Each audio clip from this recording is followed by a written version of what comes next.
and we are going to go ahead and get started. So good morning to everyone who just joined. I am Molly Basham. I am the Early Learning Mathematics Specialist here at USBE. We're going to take a moment in just a couple of slides to introduce our whole USBE team that is here today, but hopefully you are here for our LIT training for our Learning Innovation teams to help you prepare for submitting your early learning plan and your professional learning grant application for this year.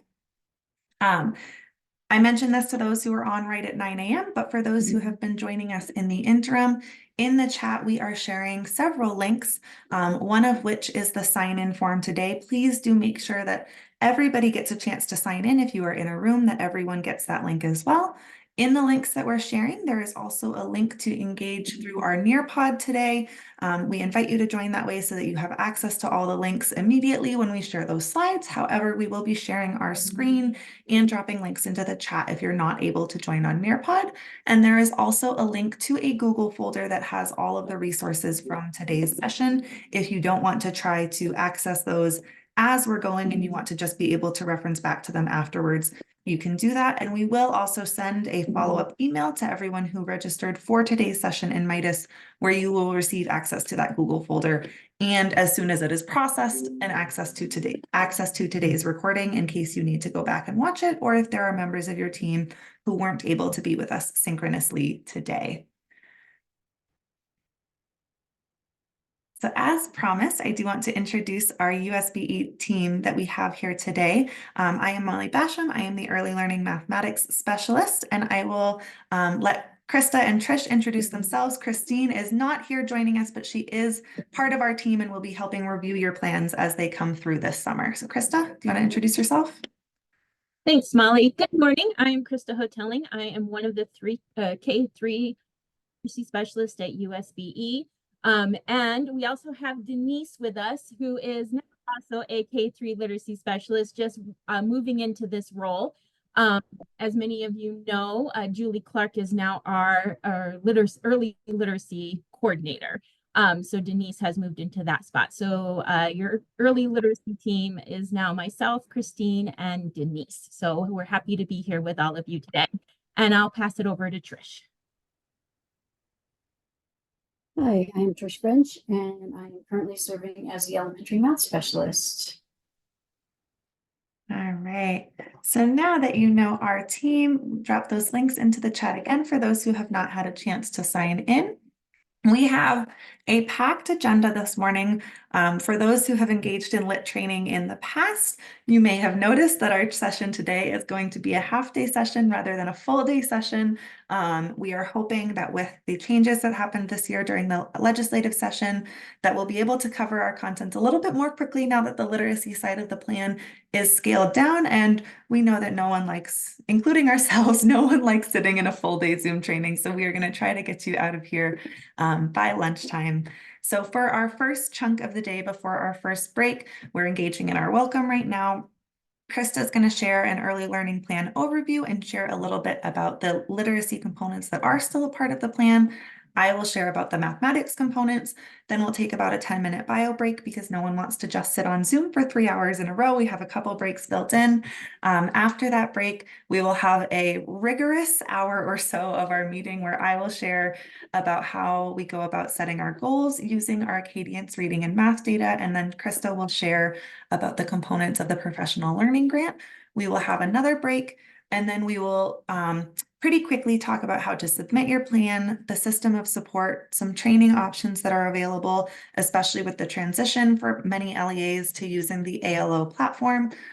We'll give you a couple of reminders and resources, and then the last hour of our day is going to be scheduled as team time, where your team can meet and either start going through your data if you were not able to engage in the pre-work before this meeting, to use that time to start working on your plans, or if your team chooses to know and knows that they have time to work on that plan and scheduled in the future, and you want to leave early to go get lunch as a team, that is an option as well. That time is going to be your choice, but we will keep the Zoom room open for that full last hour in case anyone wants to do their work in a breakout room so that they can pop back in and ask us questions as they're working.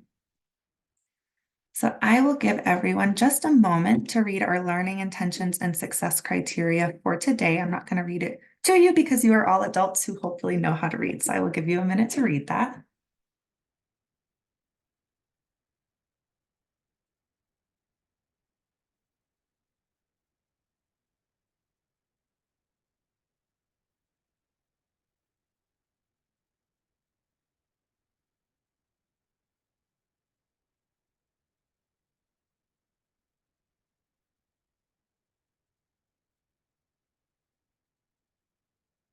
All right, and I am going to pass the mic over to Krista so that she can give you the early learning plan overview.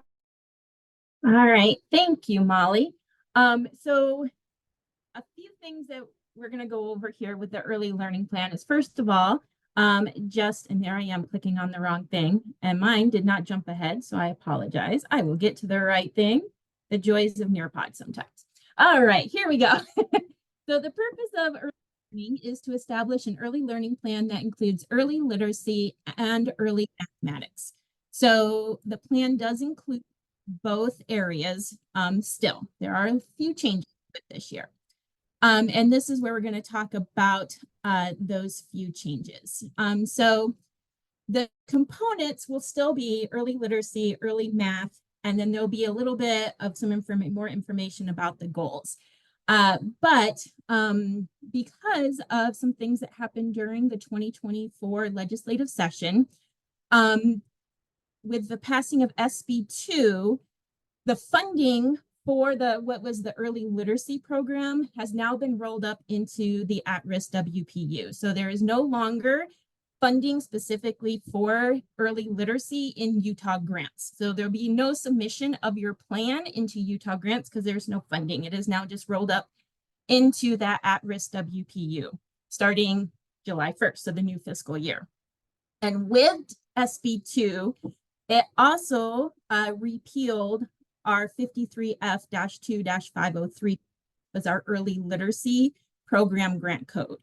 So, which set up how early literacy would look on the plan. So it repealed all of that, which then also made changes to our early learning plan code, which was 53G-7-218. And so that code removed pretty much everything literacy from the plan as well and kept all the math stuff. So that is why our plan looks much different this year, as we have removed many of the literacy components that were on the plan before because they have been repealed by the code. So what will be there for early literacy, because we still have SB 127, which states that LEAs are to adopt high quality, evidence-informed and evidence-informed core curriculum and evidence-based intervention curriculum. There will be a spot on the plan that will ask you to just list what's the core curriculum you're using for early literacy and the intervention curriculum. And then we have, I'll show you here in just a little bit, an additional assurance that will need to be checked by LEAs. So when it comes to early literacy, that will be what you see on the plan, is to let us know what curriculum you're using, just because SB 127, with that passing, the board decided the plan was the best place for that information to still be available to make sure that that part of that code was being followed. Early mathematics will look very similar as it has in the previous couple of years, so not a lot of changes there. For your goals, previously you've had 3 goals. There will only be 2 goals now. You are required to create a math goal. So your first goal will be a math goal. And then that second goal, you will have a choice to do another math goal, or you could do a literacy goal. So this is the one place in our 53G-7-218 code that literacy was left in, was when it came with the goals. So you still have an opportunity to write a literacy goal, but it is not required on your plan.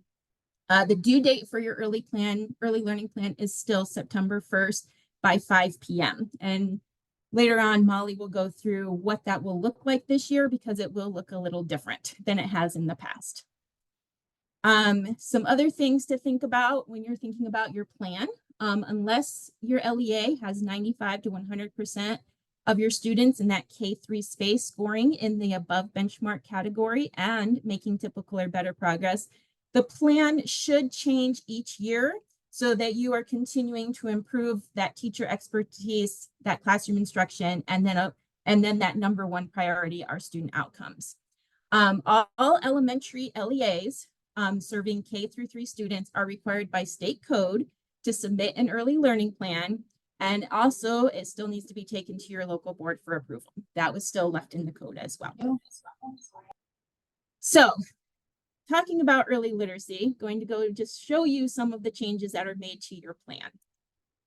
So this is the section A early literacy will look like. So here is where you're just going to list that evidence-informed curriculum for your core, and then your intervention programs that evidence-based for your interventions. We are asking that along with the name that you include the year it was published and or the edition. Some of the curriculum will do a year that it was published, some are by edition. So whatever that is in the curriculum that you're using, we're asking you to add that to this year. You do not have to say you're using it for phonics, PA, anything like that. You just need to let us know what you're using in the tier 1 space, and then the tier 2 and the tier 3 space, along with that published year and or edition. And so just as we have done in the past, we're going to put the link to your plan into, Molly, if you will get the link to the plan. I have dropped the link to the plan and the look fors in the chat already, Krista. I'm ahead of you. Amazing. Thank you. I'm talking about it and nobody even can see it. I apologize for that. So when you are looking, I'm going to bring it up real quick here and bring it over for you to see. This is the look fors. So we have provided an example of what that will look like, just as we have done in the past. And then let me bring up the plan real quick, because I'm going to show you. You still need to submit your plan as a Word document.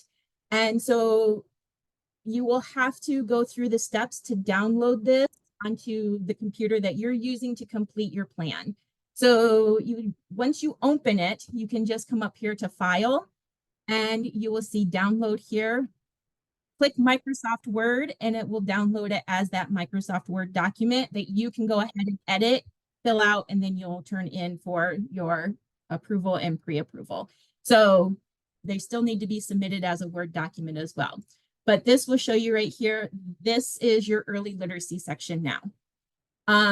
Next part that is that you will see. I gotta get back to I have too many screens open today. There we go. Another change that you'll see is at the end of your plan, the assurances. So that second assurance has been added per the board rule that was recently adjusted and revised based off the changes that were made. So the assurance, the LEA has adopted high quality instructional materials and intervention programs aligned with the effective research regarding the science of reading, and the LEA's reading strategies meet the criteria in section 53G-11-303.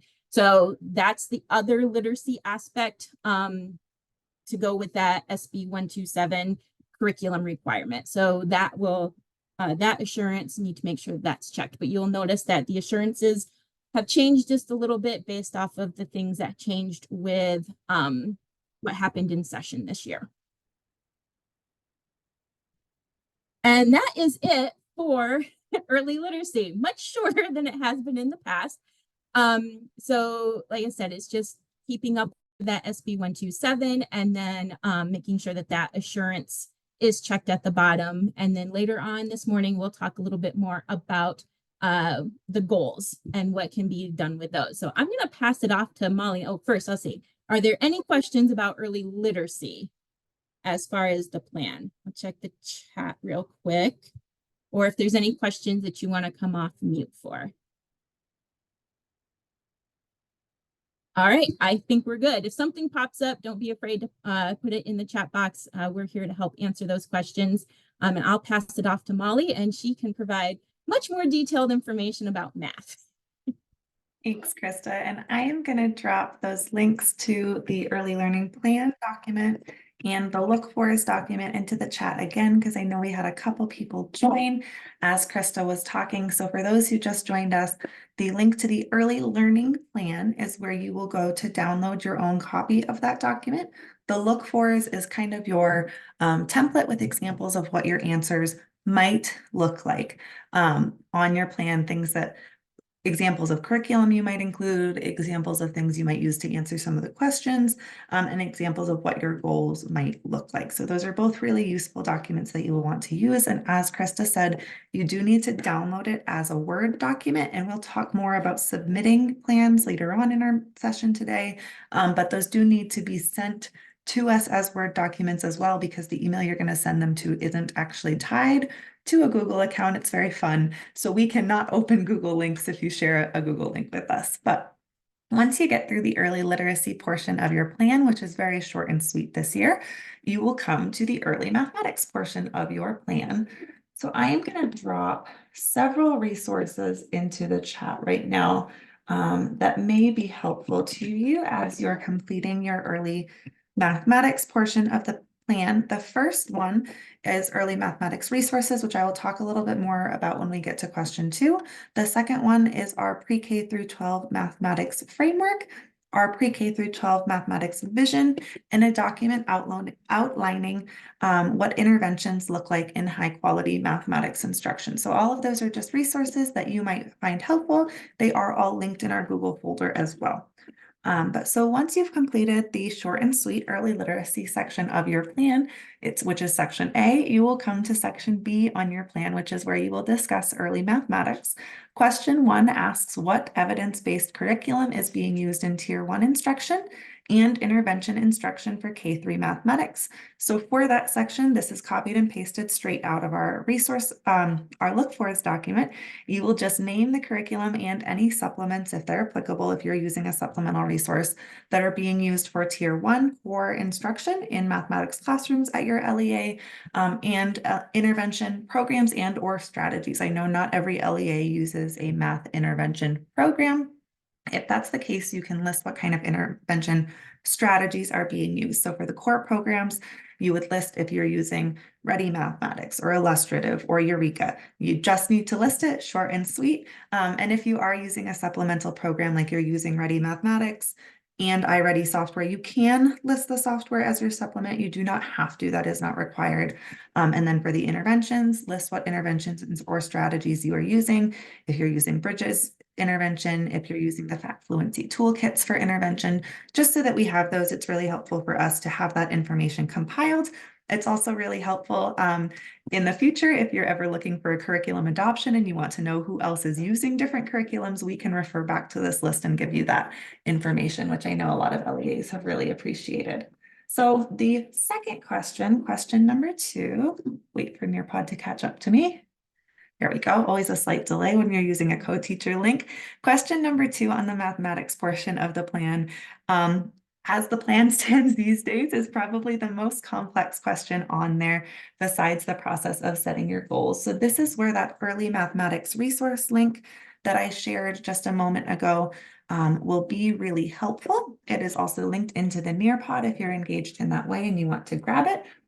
But so per state code, this question asks you to describe how the following mathematical components are incorporated in Tier 1 instruction in grades K through 3. So what you're going to do to answer these questions, this is where you have to put at least a bulleted list, but it may be helpful to put a sentence or two explaining how each of these components is evident in Tier 1 instruction across your LEA.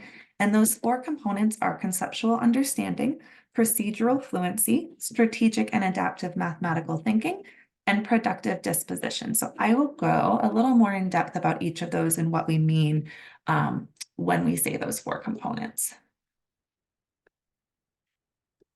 So the first component that you have to address in question number 2 on the math portion of the plan is conceptual understanding. Conceptual understanding is defined as the comprehension, and connections of concepts, operations, and relations. So conceptual understanding is really the foundation of mathematics.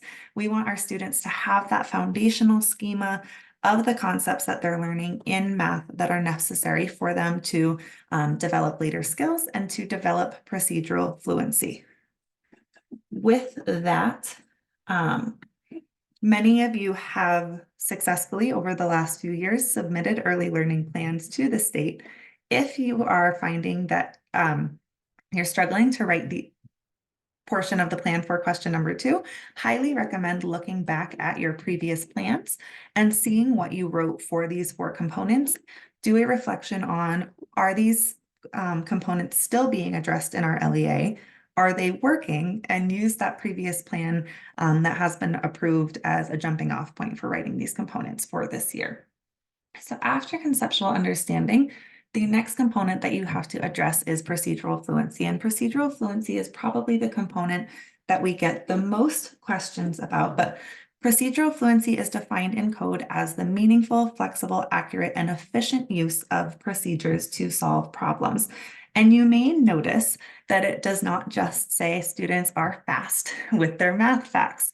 When you are addressing how procedural fluency is included in the Tier 1 instruction at your LEA, it is important that what you're including in your instruction is addressing all of those pieces, that students are gaining fluency that is meaningful, the ability to flexibly approach problems and use efficient strategies that help them achieve accuracy. And I love the image that we have tied to this slide because it really, I think, shows a great example of what procedural fluency is.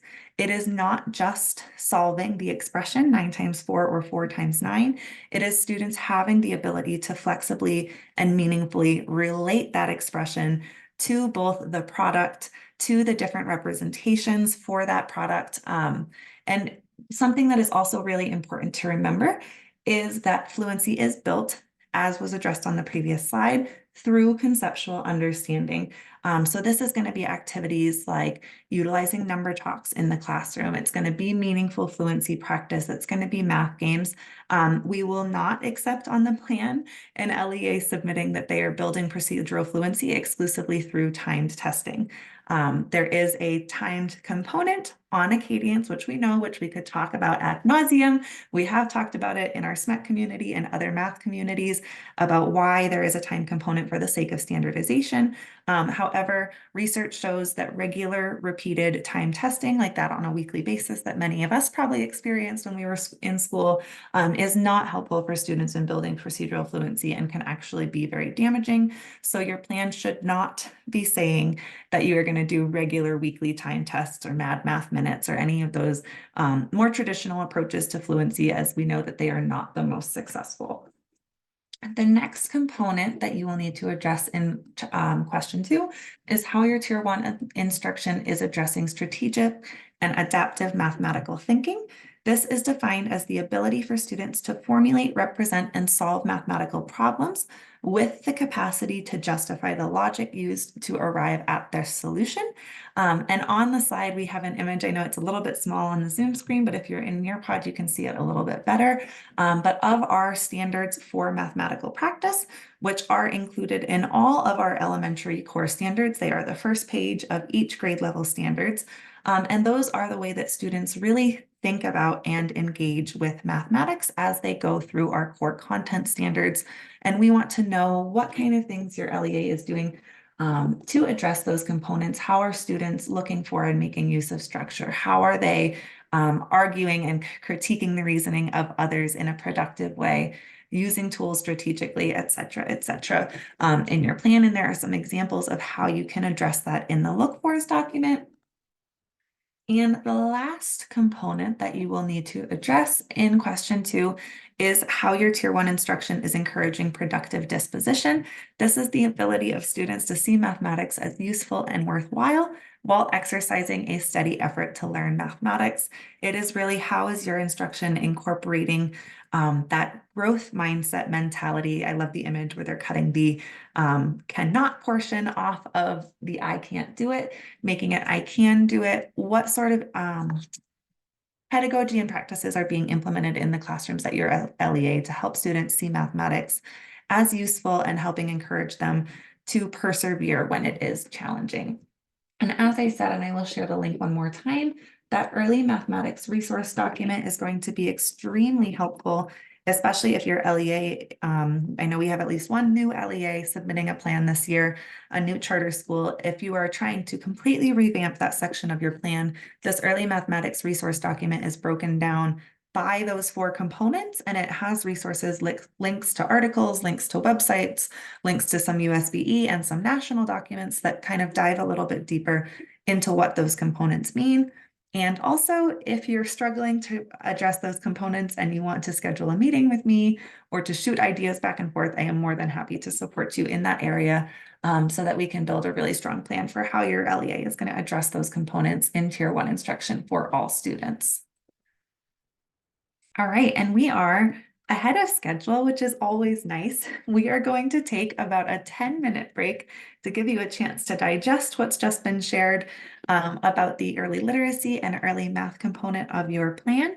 So it is 9:31 now. If you want to get up, stretch your legs, grab a drink of water, take a quick bio break, we will see you back at 9:41, and I will pause the recording and hopefully remember to resume the recording when we come back. It is 9:41. I remembered to resume our recording.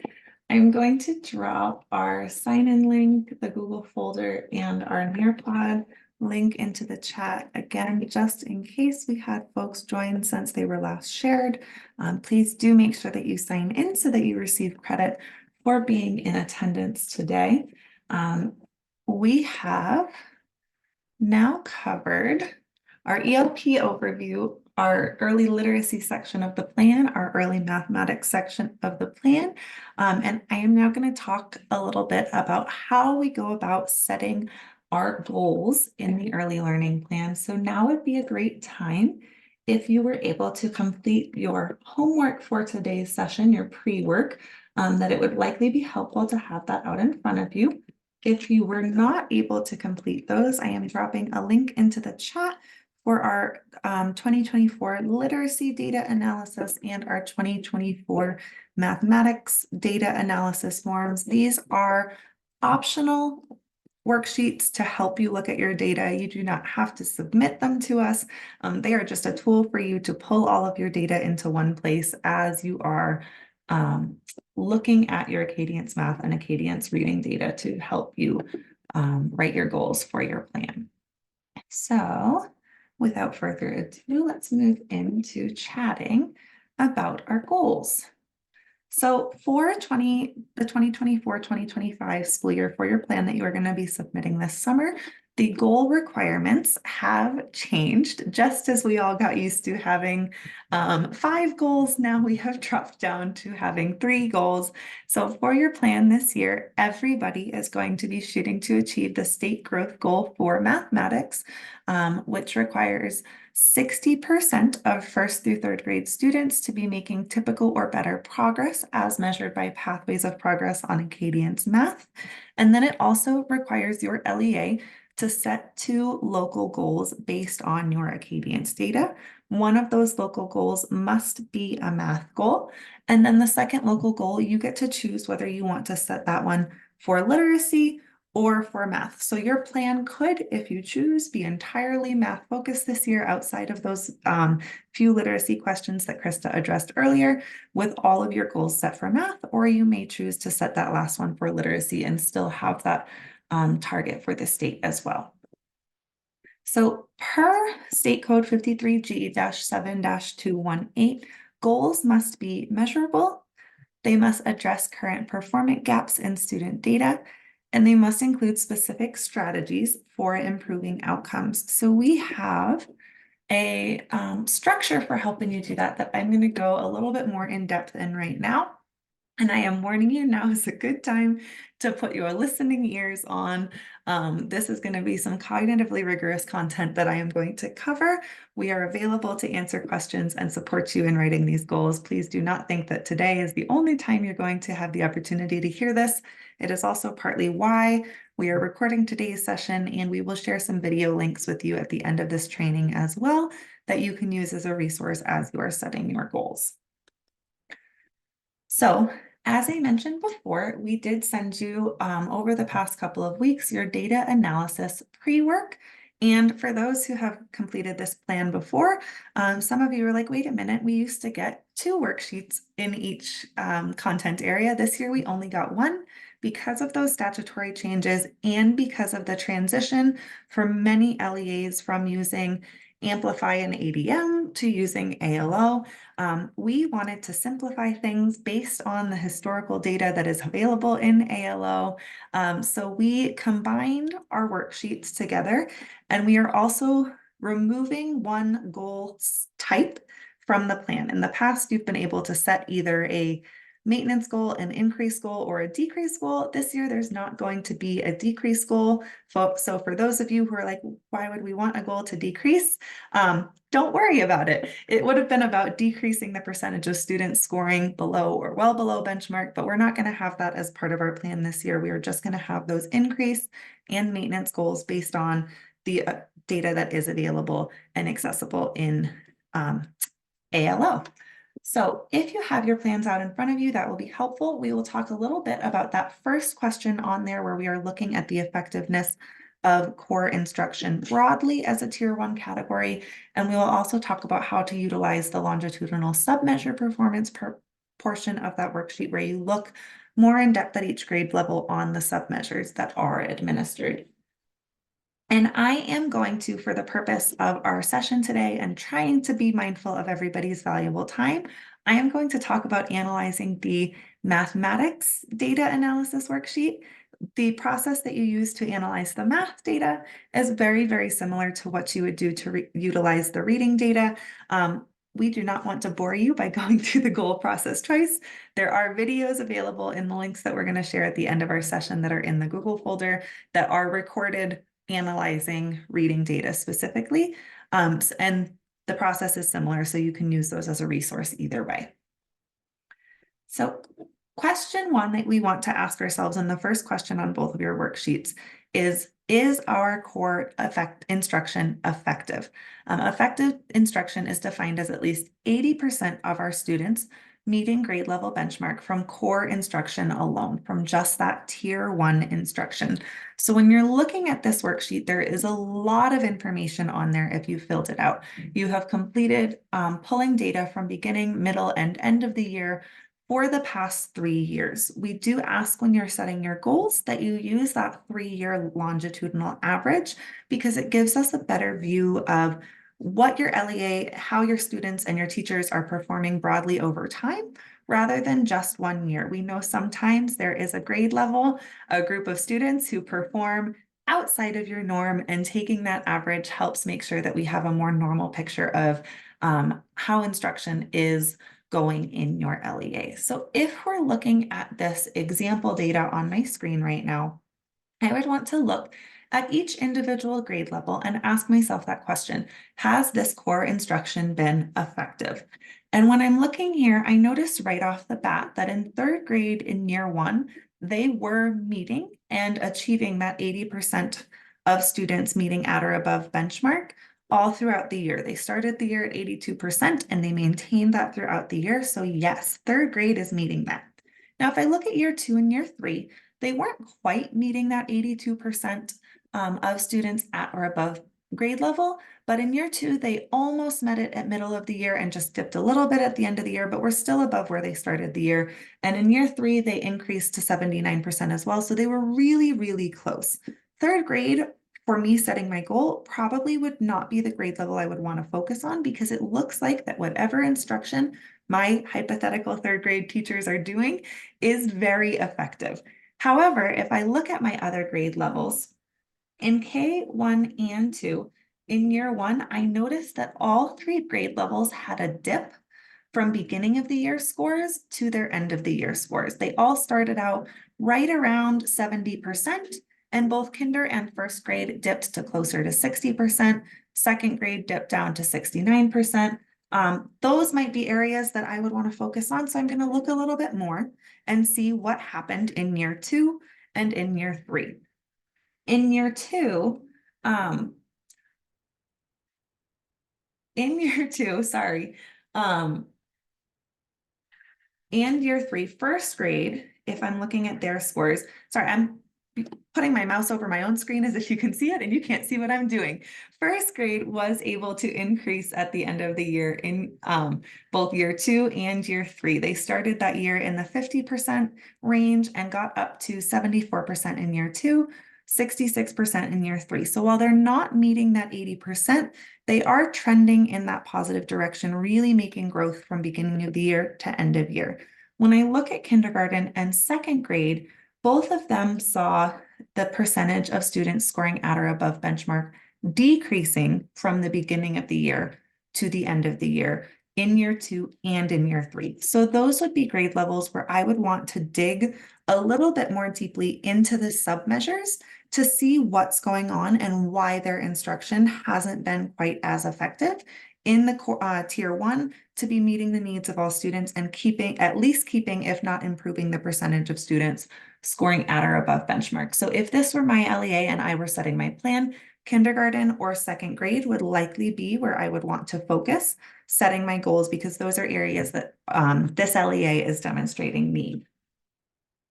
With that, if I was choosing to focus on my kindergarten and second grade students, I would want to dive in a little bit more deeply to their submeasure performance. And I realize that these scores don't necessarily perfectly align to what was on the other one, but these are the submeasures. So bear with me with this being hypothetical data. So if I were to dive in and know that my kindergarten scores were likely warranting a place where I would want to set my goals, I would want to look at question 2, where we complete that submeasure analysis and see what's happening within the different skills and submeasures that are assessed in Acadian's math. So in this space, I look at the different submeasures and I need to really think about what foundational skills can we target in our classrooms to help our students be as successful as possible. I want to analyze this information by grade level. Again, we would like to see 80% of students scoring at or above benchmark to show that our instruction has been effective. And as this hypothetical data shows, that is not quite the case. So I'm looking at each of my submeasures and I'm noticing that across the board, my students are not consistently scoring higher at the end of the year than they are at the beginning of the year. In beginning quantity discrimination, however, if I look at year 2 and year 3, it does look like over time, our instruction has been more effective. That year 1 saw a dip, but year 2 and year 3 at the end of the year, they weren't scoring 80%, but they were scoring higher than where they started. So whatever my teachers are doing to work on those quantity discrimination skills and that magnitude comparison is likely effective. We can keep improving, but that's probably not where I'm going to want to focus my goal. If I look at number identification fluency and next number fluency, however, this is where I don't see the student scores consistently improving from beginning of the year to the end of the year. In year 1 on number identification, the beginning of the year and end of the year score were the same. And on next number fluency, it increased, but only slightly. If I look at year 2, we actually saw a dip in both of those areas. In year 3, we saw a dip in number identification, but a slight increase in next number fluency. Now, you may be asking, with both of those kind of having inconsistent data, which would be a better sub-skill to potentially focus your goal? In both mathematics and in literacy, you're going to want to think about which of those is a more foundational skill. If I'm looking at this number identification, a student's ability to see a number and name it is a foundational skill for them to be able to be successful in next number fluency, to be able to name which number comes next. So it would likely be more beneficial to focus your goal on that number identification, as that skill is critical for students to be successful in next number fluency. If they have a gap in understanding in number identification, it's going to be very challenging for them to be successful in next number fluency. So focusing on the more foundational skill is likely going to be more impactful when you are setting your goal. For your goals, those who are not familiar with this plan, you might be wondering, how we meet all of those components that the statute does require, we provide you with a goal setting language frame that is very specific. And we have it color coded on our slides. It's color coded in the plan. Many of you submit us goals that are color coded, which we just love. Our teacher heart, it makes us happy. So in our goal setting language frame, you will see a red component where you will include a date into your goal. That is likely the last day of school for your LEA next school year. So it may be, and I'm just pulling a date. I have not looked at a calendar for next school year recently, but May 31st, 2025 might be what you fill in that red section if that is your last day of school. The blue answers who is responsible for this goal. This may be the name of your LEA. This may be the name of your school if you are a charter and you are a singleton. It might be the third grade teachers at your school. You're going to fill in the who is accomplishing this goal. The purple is where we address what will change and by how much. This is the part of our goal that shows that our goal is measurable. This is where you will be taking that longitudinal data average, which I will show you how to calculate in just a moment. And in order to continue shooting for improvement, you will add 3 to 5% to your longitudinal average. So that might sound like you will increase the percentage of students scoring at or above benchmark in number identification fluency by 6%, say, if your longitudinal average was 3%. But so purple is what we need to change. The green portion of the plan is the how component. This is where you will address which evidence-based strategy or strategies you will be using. You can include software if you're using it. You don't need to. But this is where your evidence-based strategies will go. And then the last portion of the plan is probably, or the last portion of your goal, sorry, this is probably where we end up sending the most goals back for revision is because of this yellow component. It is the why component of your goals. This is where you will address for what purpose you are setting your goal. So your goal, if you fill all of those in, may sound something like by May 31st, 2025, the third grade teachers at hypothetical LEA will improve number identification fluency by 6% by engaging in professional learning on number talks to improve students' early numeracy skills. That would include all of the components of our goal from that language frame. Before I move on and talk a little bit about our two types of goals, does anybody have any questions? I know that was a lot of information really quick. We're going to dive a little bit deeper in just a moment.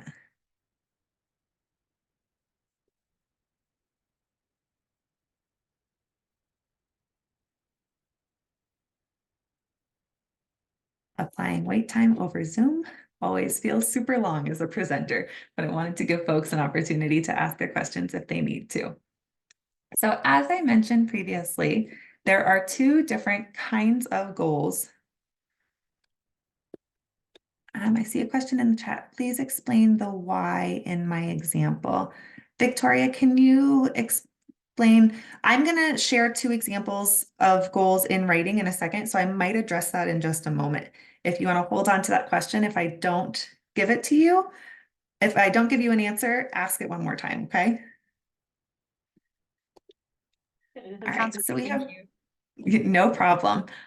So there are two different kinds of goals, as I mentioned before, that you can set for your plan this year. You can set either a maintenance goal or an increase goal.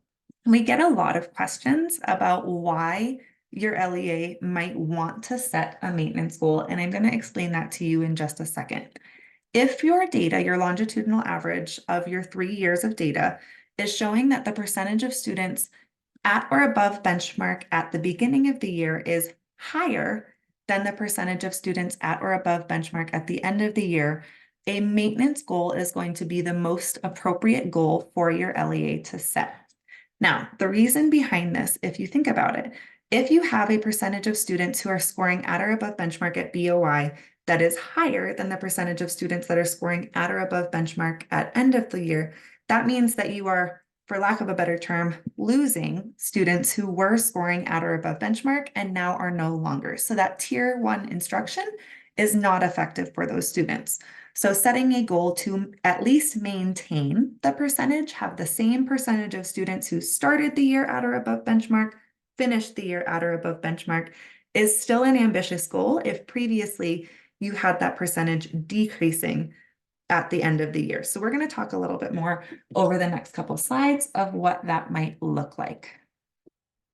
So if we go back to our hypothetical data from a few slides ago, we had third grade where they were pretty consistently scoring higher at the end of the year than at beginning of the year, and they were very close to achieving that 80%. So we're not going to focus on third grade. First grade had a rough year 1, but showed improvements in year 2 and year 3. But second grade and kindergarten was where we were consistently seeing that dip from beginning of the year to end of the year was not a positive change, it was a negative change. So to calculate our data, to get that longitudinal average, if you look over on the right-hand side of our screen, I have snipped out just that second grade data specifically. So to calculate, I'm going to take the percentage of students scoring at or above benchmark in beginning of the year for each school year, and I'm going to find the difference between the percentage of students scoring at or above benchmark at the beginning of the year and the percentage of students scoring at or above benchmark at the end of the year. So if I look at year 1, at the beginning of the year, 75% of students were scoring at or above benchmark. At the end of the year, 69% of students were scoring at or above benchmark. If I do 75 minus 69, that's a difference of 6. So we had a negative 6 percentage point change. If I look at year 2, we had 71% of students scoring at or above benchmark at the beginning of the year. 61% of students were scoring at or above benchmark at the end of the year. If I find that difference, 71 minus 66, we have a 5 percentage point change. It is a negative change. So I would record that as negative 5 percentage point changes for the purpose of calculating my goal. In year 3, we have 75% of the students scoring at or above benchmark at the beginning of the year, 74% of the students scoring at or above benchmark at the end of the year. The difference is minus 1 percentage point. So for those 3 years, we have a negative 6% change, a negative 5% change for year 2, and a negative 1% change for year 3. To calculate the average, I'm assuming we all know how to calculate an average, but I would add those 3 years together and divide them by 3. So negative 6 plus negative 5 plus negative 1 divided by 3 gives us a longitudinal average of minus 4%.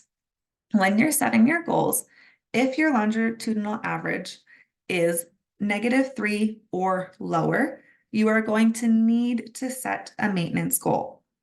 If you have a longitudinal average that is negative 1, 0, or negative 2, you can choose to set an increase goal. However, we do recommend that with any negative average, you set that goal to maintain.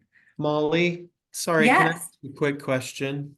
absolutely, Rory. So on these averages, then do we round those?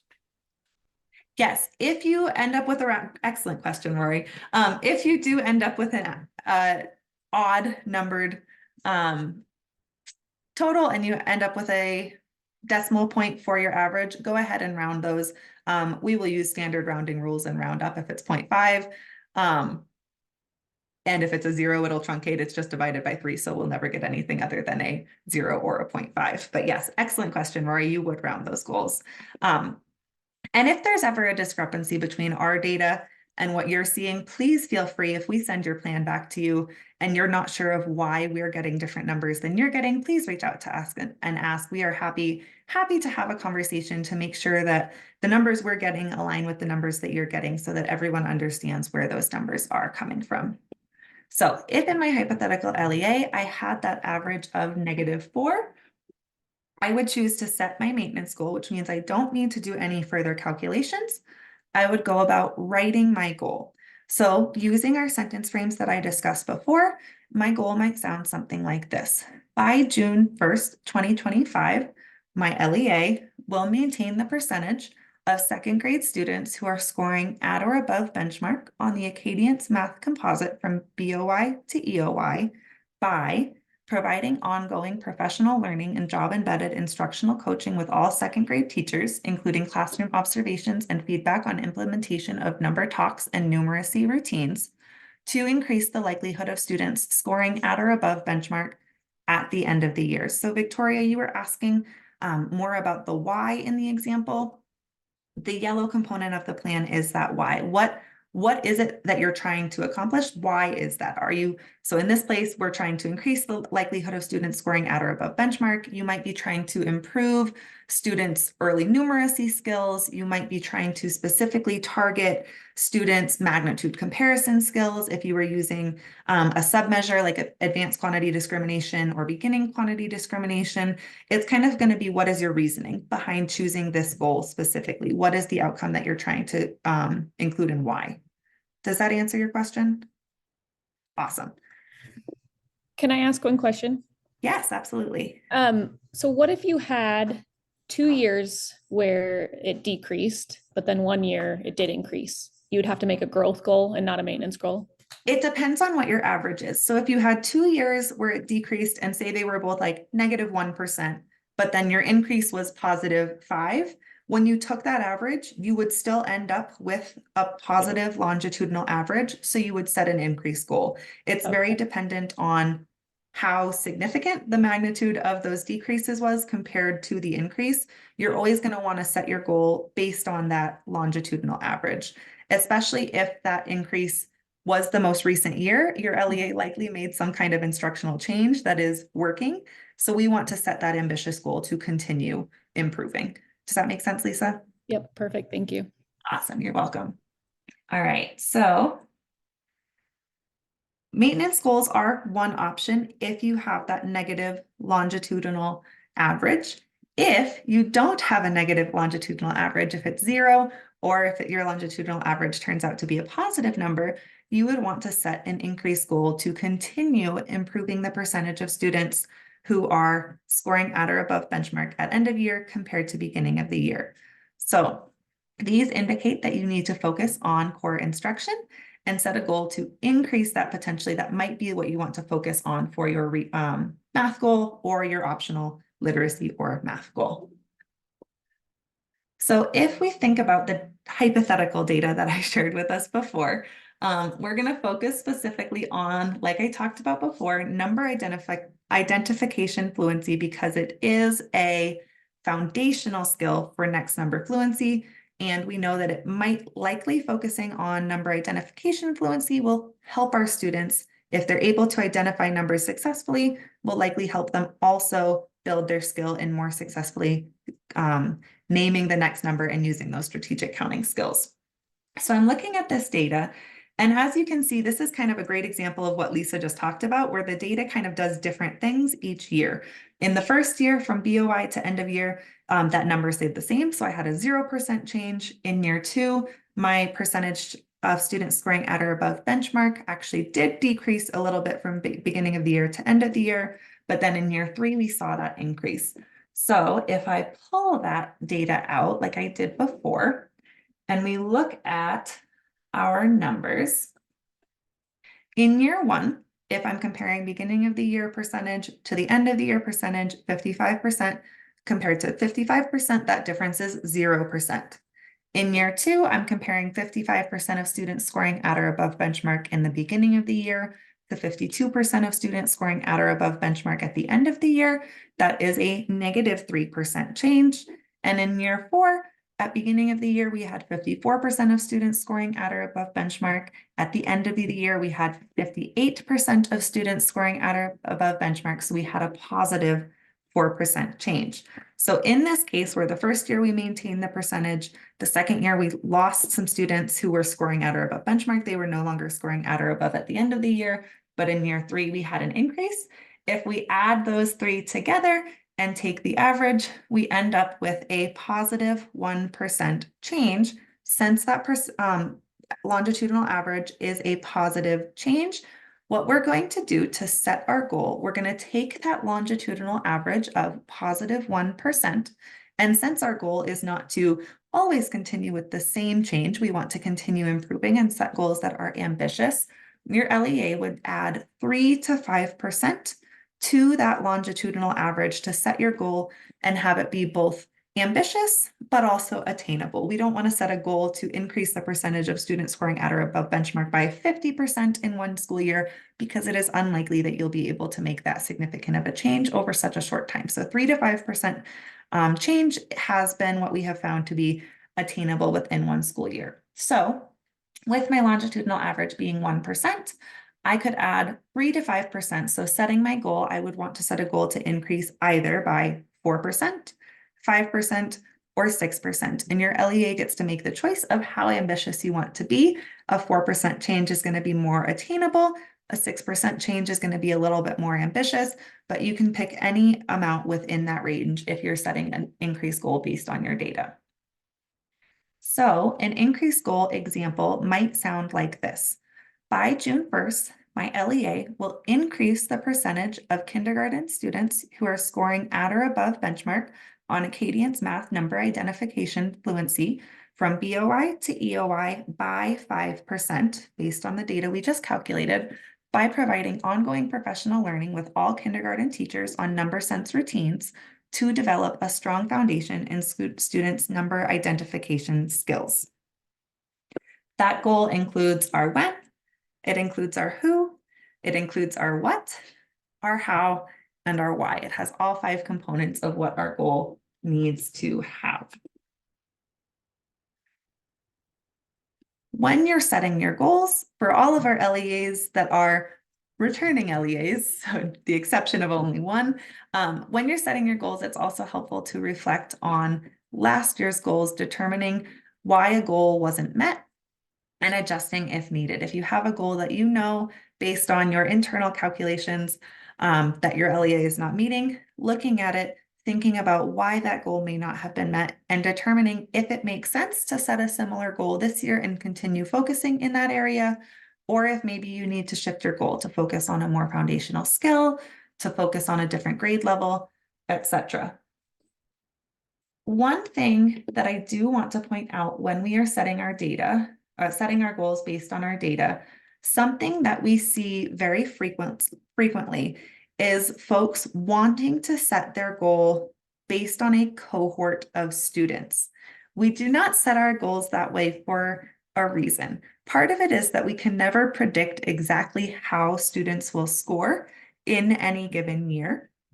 We cannot predict whether or not there will be attrition of students moving in or out of an LEA. That is why we set our goals based on these longitudinal averages and based on the percentage point change, rather than trying to meet a specific target by the end of the year. So that's why we say to increase by 4% or 5% or 6%, whatever 3 to 5% is, add it onto your longitudinal average, rather than setting a goal of having 60% of students scoring at or above benchmark by the end of the year, because you just cannot accurately predict exactly how your students will score next school year at the beginning of the year. So we get questions about that pretty frequently. That's the why behind setting the goal this way. Having that longitudinal average is a pretty good predictor of the percentage point change that you're likely to see from the beginning of the school year to the end of the school year, in a way that is more predictable than setting a goal for a specific percentage point at the end of the year. So that was a ton of information thrown at you on how to set goals very quickly. What questions do you have that I have not answered already?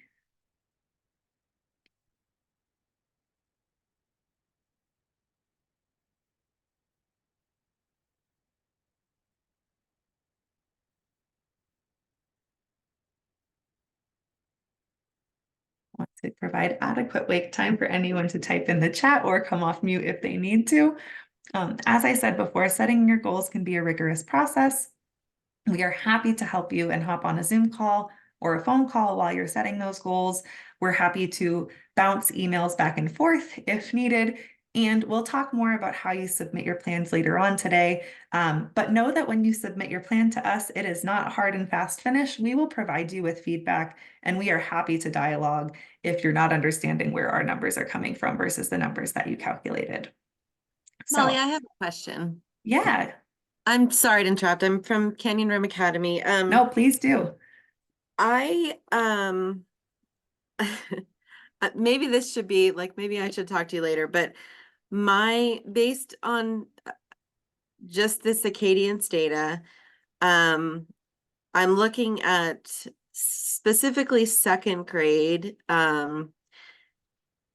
My thinking is that I would need to do, I need to do an increase goal, because the average is, for the last 3 years, it's negative 11%. So they've kind of been all over the place. 21, 22, they were at negative 19%. And then they went to 3% and then 10% for this year. So I guess I have two questions. I mean, I want to do an attainable goal because I know that they struggle with computation in that grade. So I'm thinking that I would just do a 3% increase goal for second grade. Is So, that Jesse, I'm actually really glad you brought this question up. So, in our gut, we want to do increase goals because we want to see the percentage of students increasing from BOY to EOY.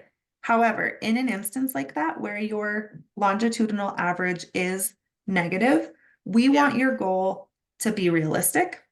And if you have seen those negative numbers over the past few years, it is entirely possible that you might implement amazing changes in the pedagogy that's happening in your classrooms and see huge improvements.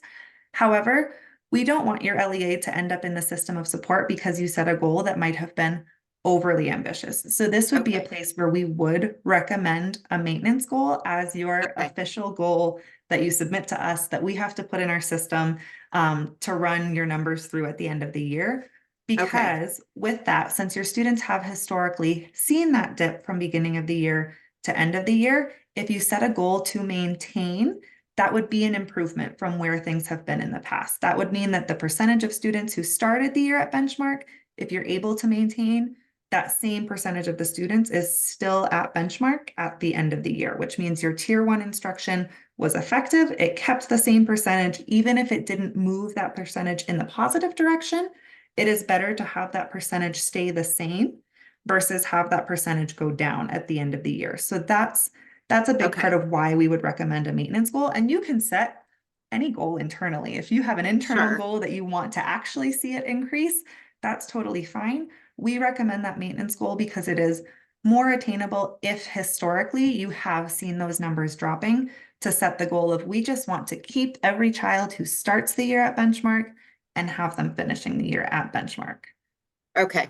That's perfect. Thank you so much. Yeah, you're welcome. And thank you for asking that question because I'm sure there are other LEAs who are in the same boat, and that's a great example. Any other questions about setting your goals?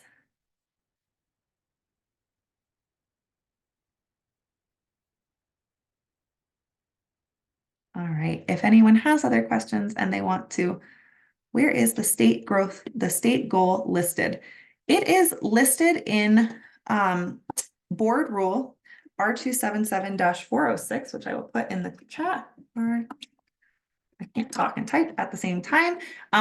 Normally, we would link to that board rule for you in your plan. You may notice if you try to click on it this year, it is not linked. That is because the board has been making some changes to that plan and the final version is not uploaded onto our website yet. So as soon as it is uploaded, we will link it back onto the plan. But if you search State Board Rule R27-406, you will see the draft version of it where that state growth goal is listed. I can also, as soon as Krista takes over and starts talking, I can type it up and put it in the chat for you, but it is 60% or more of your first through third grade students making typical or better progress. So typical, above typical, or well above typical progress as measured by pathways of progress. So the state goal is specifically growth focused. We want to see students growing. Students meeting benchmark is always important, but growth is a much higher priority to us than percentage of students meeting benchmark. Those more benchmark focused goals are something that you would set at the local level. Krista, that question is going to be for you. Is there a state goal related to ROGOL? So as far as in the past, that 60% with the repeal of the code, that is not there. With SB 127, we still have that by 2025, 70% of our third graders reading on grade level. And with that change to 406, it is now that it has to be, it's based off of an Acadians number, and I want to say it is 401. Denise will correct me if I'm wrong. I think we tried 405 and they took it down. Oh, no, it was 405. Oh, it was 405. Okay. 405. I know there's a big discussion about it and I couldn't remember what it was. So it was changed during one of the board meetings to 405 would be that third grade reading on grade level, which is that, and that will be in that board rule once they get it all revised and posted back on the board website. So that third grade, 70% of third graders by 2025 reading on grade level. It will be 70% of third graders at the end of the school year 2025 that have, is it 2025, 2027? I am so off. 2027, 5 years. That 2027 date, it'll be 70% of the third graders at the end of that school year that have reached that 405 benchmark or higher is what we'll be looking at to see if that state goal, that is a state goal, that is not an LEA goal, that is the state. So as I said, with the repeal of our code, that state growth goal for literacy, that was 60% of students in grades 1 through 3, that data is no longer being collected.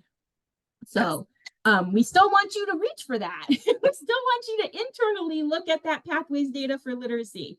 And because that's an important data point for our overall student outcomes and also for those third graders getting to that 70% in 2027. So that is something, don't think it's, don't have to think about it. It is an important data piece as we continue to make these changes and for literacy and getting to our students to improving those literacy outcomes, which is important for our students.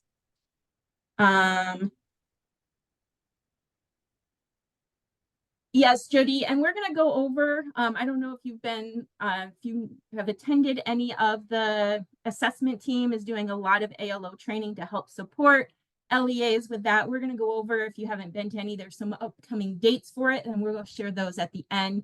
And also our assessment team is the best group of people to help support with that. So any questions about that? We know we're adjusting as well as we're learning how to use ALO on our end. So it is a journey for everyone across the state. Just like with everything else that we implement, we're here to support. Our assessment team is here to support, and we'll keep working together in figuring it all out. Yes, Jody, it was changed to 405. It is still blue, but it was changed to 405 2 months ago when our board rule went to board for full approval after it went through committee. They made some adjustments and voted and approved the 405 as what would be our reading on grade level Acadian score. Okay, any other questions that we can help answer before we move on to the next part? All right, so we are now moving on to the professional learning grant. In the past, Julie Clark oversaw the professional learning grant, and with her moving into her new position, I will be taking on the professional learning grant. So any questions that you have about that, I've already been getting some. You can ask me, send emails, phone calls, anything like that, and we will be able to help support you. There's not a lot of changes to it, but I just wanted to go over the application and everything that we have in place for the professional learning grant. Just a reminder that this is a P3 professional learning grant, so it does include that preschool space. I will say I've been getting some questions questions from preschool administrators asking about it, I have referred them to talk to the literacy and math leaders within their LEAs. It is our literacy directors and our math leaders that do work and submit this. And so I have referred them to making sure that they discuss with our literacy leaders and math leaders across the state within their LEAs in those discussions about using these funds. So these are funds that did not go anywhere. We still have these funds. But with these funds, we're trying to work with the board in making this little bit of a change. So lines 6 and 7 in our board rule have caused a few little, I wouldn't say little, have caused some concerns for us, especially as we are into a few years of this grant.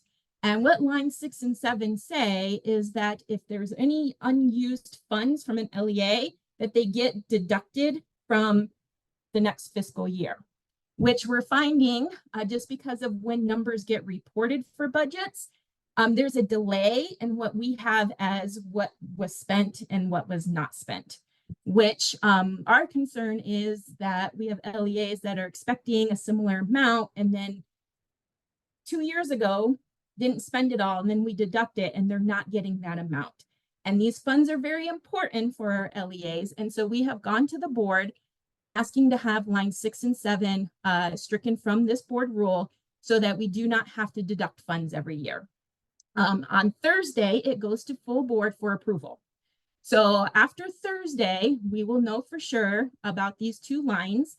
And once we know for sure, give us a few days up to a week to get all of the funding amounts calculated out, and we will send what you would be expecting to get from this grant. If your numbers of teachers in that P3 space have not really changed much over the year or will not have changes, too many changes this year, expect a similar amount as what you've gotten previously. So we're fingers crossed that we can get those 2 lines and make sure removed and make sure that our LEAs are getting the funding that is allotted to them. The professional learning grant is optional.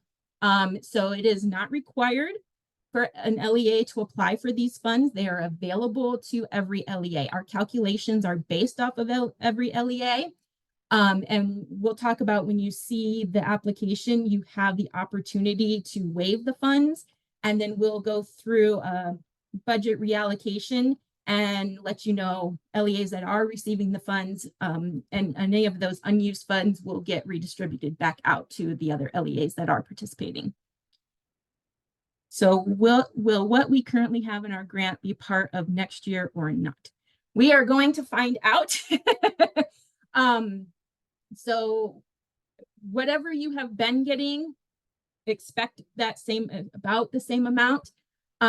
If you have spent all of your funds, there's no need to worry. Like if you have spent all of those funds, especially from 2 years ago, because right now it would be set that we would go back 2 years, 2 fiscal years back, because we can't go 1 year because that has not been reported, but 2 years has been reported. However, we have LEAs that went back and spent those funds, but it's not showing up. That is part of our concern. And so we are wanting to get those removed. So it's just each year you have new funds come in, and if you still have old funds, you can still use those as well. And we know these funds are very important right now, especially with the changes that happened with the other funding. So we are fighting to make it so that our LEAs get that amount every year. And then any that you have not spent, you will just be able to keep using, and you won't have to worry about, didn't use it 2 years ago, now we're going to lose some funding. So that is our goal with that. So we will, as Thursday, it goes to full board. And so we'll know Thursday, and then we'll get everything calculated out and send those amounts out to everybody. So just wanted to give you that heads up of what the team is working on when it comes to the funding for the professional learning grant. Okay, just check and make sure there's no more questions. Okay, so a reminder about the professional learning grant. Oh, I see a question. Will it take effect for this year's funds? Yes, that's why we haven't done any calculations yet, because fiscal year doesn't start till July 1st. So they pass it this month. that will go into effect for this fiscal year. So make sure there's no more questions. Okay. So the professional learning grant, just a reminder that the purpose of this grant is to improve the quality of instruction in the early grade classrooms by providing preschool through third grade educators with focused, sustained, evidence-based professional learning opportunities and job embedded coaching. So there is a state code that goes with this as well. So we have linked that code on there. So when we think of professional learning, the Utah State Board of Education has set some standards for professional learning, and that it should be focused, evidence-based, sustained, and job embedded. So when we think of focused, that professional learning needs to be targeted to strategies that align with an LEA's plan and goals that support improving outcomes. When we think about being evidence-based, a strategy that has demonstrated a statistically significant effect on improving student outcomes. And then sustained, that means that there should be multiple professional learning sessions with ongoing support for implementation for long-term change. So the one and done is not professional learning. So we want to make sure that this is something that is ongoing for our teachers. And then job embedded, that's learning during the workday with the intent of improving student learning outcomes, which is our ultimate goal in early learning across the board, is increasing those student outcomes. So this is based off of the standards that the Utah State Board of Education set for professional learning. And it moves over. So to designate the differences, as I said, the one and done is not professional learning. So when you're thinking about professional learning, we're thinking of something that is comprehensive, sustained, evidence-based approaches that improve teachers' and principals' effectiveness to result in system-wide changes in student outcomes. So going back to those student outcomes again. And then that professional development is a one-time workshop or seminar or a lecture. It's typically one-size-fits-all approach. It's generally very passive, and it's just focused on providing our educators with information or updates for that moment. And then training is operational, teaches someone how to do something specific. Today is a training where we're working with you on something specific. So if that helps kind of designate the differences, so when we're thinking of professional learning, we're looking at that top piece, comprehensive, sustained, evidence-based, and thinking about the system-wide changes that happen with the implementation of that professional learning. So for the grant, this is an application that is separate from your plan. So it does not need to have your local board approval. So this does not have to go to your board before it gets submitted into Utah Grants. This will be still submitted into Utah Grants because of that funding piece, but it does not need to have that local board approval. It must include the type of professional learning opportunities that you are planning to utilize within your LEA. And then it also has to describe how the professional learning opportunities are comprehensive, focused, sustained, job embedded, and evidence-based. So those pieces continually come up in the application to ensure that those standards are going to be met with your professional learning. You will also provide some information about how it's going to be aligned to your plan. And if it's focused on math, you have that state goal. If you are also, it can also just be your goals in general that you're looking at. Really, we're looking at how to improve those student outcomes. So that's the next bullet point of looking at those increased benchmark scores through the professional learning opportunity is a big part of this. And then we have linked a couple of links about our professional learning standards. The first one actually just goes to our USBE website, and it provides a description and a quick example, some quick examples of what the standards mean. And the second one is the toolkit. So it's more of like I call it a book, the document that actually kind of goes through a little bit more. So you can either just go to the website, that first link to get some ideas, or also go right into that toolkit to see the bigger aspects of these professional learning standards. So as far as the application, if you click on this picture right here, the picture is linked. So whether you're in the Nearpod or in the Google slide, you can click on it and it will open up, and I will bring it over to this screen so you can see it.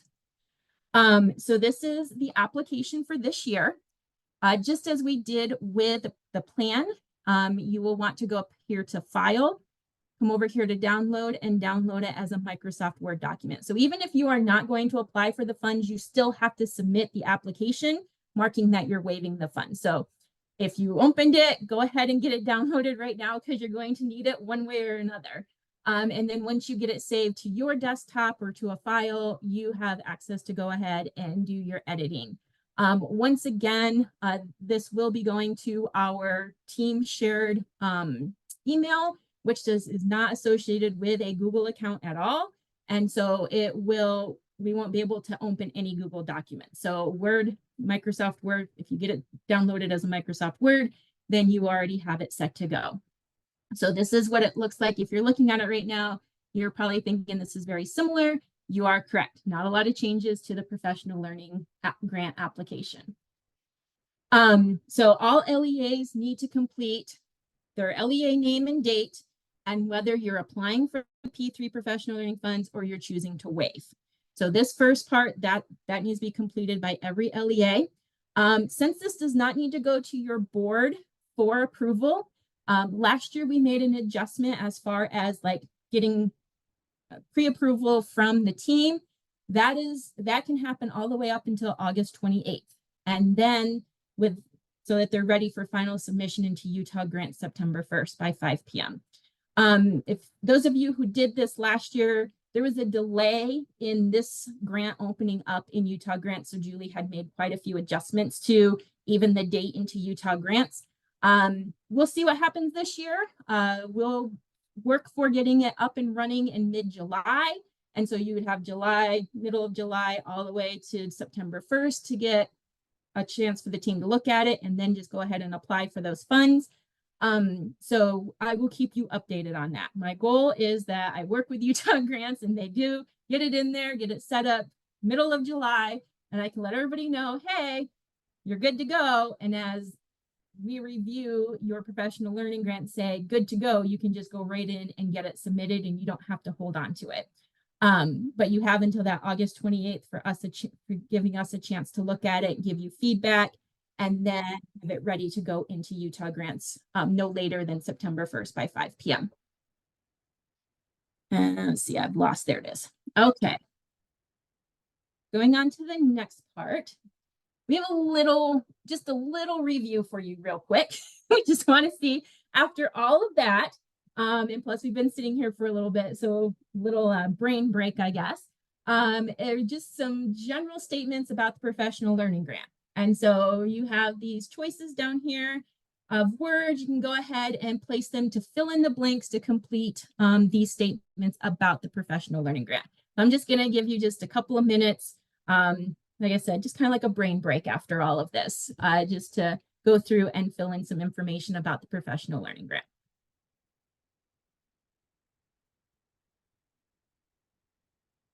Then after you put them in, make sure you hit done and it will show up on our end so we know when we have the majority of the people who've had a chance to do it.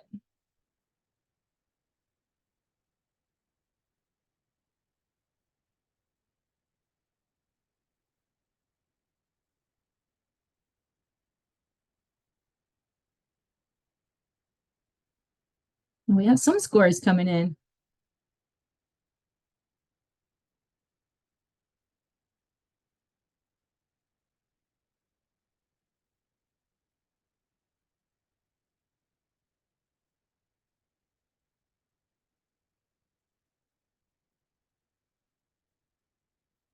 Oh, you should be able just to come down here. If you're in your pod, you should be able to come down here and you can move the words up. You don't have to type in. It won't type in here. It's to move the words. I see a couple of questions coming in about typing. You should be able to just be able to move like that.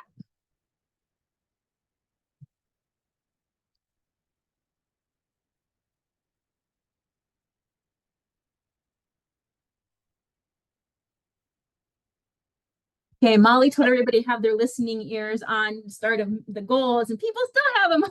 That's great to do. So it would be the first part here. I do not need local board approval for my LEA's P3 professional learning grant. You just type it up, send it in for review. We'll provide feedback or tell you it's good to go. Once Utah Grants is open, you go ahead and submit your budget and all of that. If my P3 professional learning grant is, and we look down here, pre-approved, the early learning team will attach it in Utah Grants for the LEA.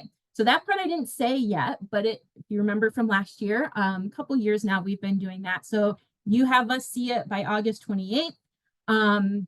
And you're ready. When you submit your budget, we will attach your plan in your application into Utah Grants for you. So you don't have to go find, we already know that between your plan and your professional learning grant that you have multiple copies of things that have been shared amongst your teams, with us, all kinds of things. And we know how easy it is when you've saved them all in a folder, but you're like, I don't know which one I'm supposed to submit. And then you have to like re-upload into Utah Grants and all of these, all that fun stuff. So for this, you get that pre-approval, we'll put it in there. We save them on our end as well. We can just pull them and attach them in there for you. And then as far as the next question, final submission of your P3 professional learning grant is due September 1st by 5 p.m. in Utah Grants. So those are your answers. So everybody did a great job with that. Thank you. So now we'll go back to your application. Just as we have with the plan, we have put together a look-fors for the professional learning grant. So if you click on this link up here on your Nearpod, there it goes. You should get access to the look-fors. So this is just to help you with answering some of these other questions that will come up throughout the application. And so this side by side, just so you can make sure that you have the information that is needed. A lot of this information is specific to whatever professional learning that you have planned to implement. So I'm going to talk here in a little bit. In some cases, copying and pasting is not going to complete your application. So you have to make sure that it's matching with what you are going to be using for that professional learning. So I'm going to move this back down and get back to over here. There we go. So the first part is letting us know after you put your name, the date, and whether you are applying for the funds, if you're waiving the funds, that's as much as you have to do. If you are applying for the funds, then you would move on to the rest of the plan. So if you are waiving it, you check waive and you just send it to that early learning email. We'll get it, we'll save it. And then when you put in to Utah Grants that you're waiving, it gets added in there and it shows that you've waived the funds. So that's all you have to do if that's what you're doing. But if you are applying for these funds, you'd keep moving on throughout the application. And the first thing is to just let us know if you're using it for literacy and or math. So this is funds that you can use to support professional learning for literacy and or math. You can use it for both. So if you're going to think about using it for both, depending on how much you have gotten in the past, what you would be, using, how much towards literacy, how much towards math. But it can be one or the other or both. And we also need to know what grade level. So if you're using it for preschool through third grade, you check all those boxes. If you're just using it for that K3 space, you would just click the boxes for K1, 2, and 3. So the first thing we just need to know is what grades are you using the funds for and in what area. Then the next part, as soon as it catches up, there we go. This is where we ask for you to name the professional learning opportunity that you're providing within your LEA. And so we're just asking you to just put the name. So you don't have to give a big description, just the name of what you're doing. So we've given some examples for literacy that have been used. We also have a list later on in simple slides of some other professional learning opportunities in literacy and math that the team has reviewed and have said that would meet our professional learning standards. And so we do have some other, if you're looking for something new, we do have a list later on that maybe you would want to start looking at as to make some changes to some professional learning opportunities. So just tell us what professional learning is going to be provided for question 1. Then question 2, this is where want to know how you're going to use these funds, because there's only certain things that you can use the funds for. And so the first thing is teacher stipends to attend professional learning. So if you are sending teachers to a professional learning, that P, teachers in preschool up to 3rd grade, so not used for 4th through 6th, this is P3. So if you are sending teachers to a professional learning, or they're doing a professional learning and you want to provide them a stipend for when they finish, these funds can be used for that. These funds can be used for presenter fees. So if you are having somebody come into your LEA for this professional learning, if you are letters presenters that you have, that you need to provide, payment for, these funds can be used for that.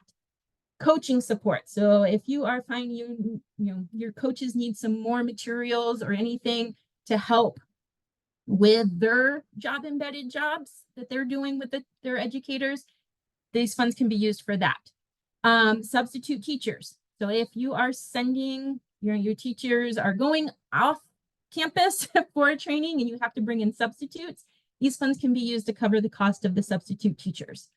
The next one, supplies and materials for teacher professional learning, not for students. These are supplies that are for teacher and their professional learning.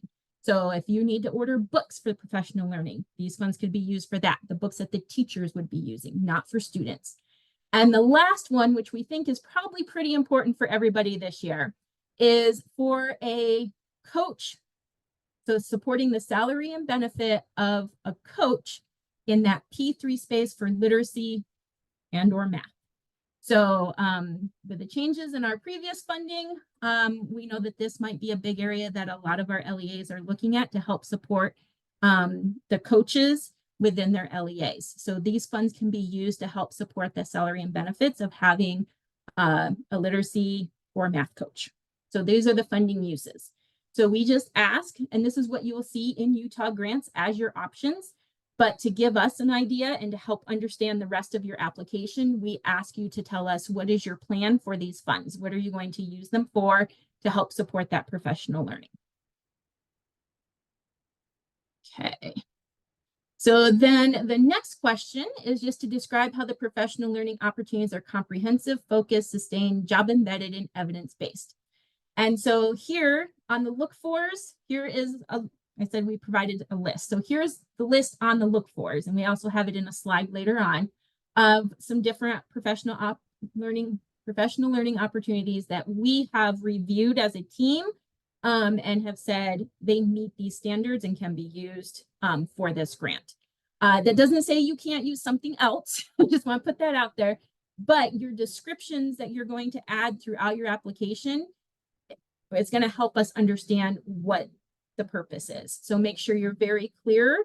If it's something that may not be something that we have reviewed, it's something that is out there that you have found, just be very clear about what it is that the purpose of that is and how it's going to support your LEAs, your LEA and your educators. So we do ask that this is a brief paragraph that describes the comprehensive professional learning opportunities. We've provided the definitions of that focused, sustained, job embedded, and evidence-based. So this is where just copying and pasting that is not going to give us the information we need about the professional learning. So this is not a place to copy and paste. This is a place where you can take focused and explain how the professional learning that you are going to implement is focused and sustained and job embedded and evidence-based. But just a brief paragraph. It does not have to be a 3-page long, information, just a brief paragraph that's clear to us what the purpose of this professional learning is. Then the next question, so this is where we're thinking of those benchmark assessment scores. So describe how your LEA intends to increase benchmark assessment scores and related outcomes through these professional learning opportunities. And this is how, think about also how it's related to your plan, because that has a lot to do with what you have put on your plan as well. So that's the connection there. And once again, we're just asking for a brief paragraph that describes your plan to improve teachers and principals' effectiveness and ensure student achievement on benchmark assessments and to improve those outcomes. So just a brief paragraph explaining that part of this question. And then the next question, this is where it gets very detailed. And this is where you are going to explain how the professional learning that you are going to implement is going to align to the standard. So this is where that toolkit and that link to our website will be helpful as you read through what learning communities means and read through some examples that they provide. And the same thing with skillful leaders. So there are multiple standards that this needs to align to. So that first one is the learning communities and then skillful leaders. So on the look fors, we have linked those standards again. So it's very easy for you to, while you're working, you could just click on it there. In the box here, this is another place where copying and pasting is not going to necessarily be beneficial. Sorry, the jets are flying over today. If you can't hear it, good, but I can hear it. And so I feel like probably everybody else can too. But this is where copying and pasting this is not going to be beneficial in explaining to us that alignment. This is just a guide of question, pretty much like things to think about as you're trying to say, this is how it aligns to learning communities. This is, you know, whether it's literacy or math. And remember, you can do literacy, you can do math, or you can do both. So if you've just picked to do literacy, you'd only fill in the information for literacy.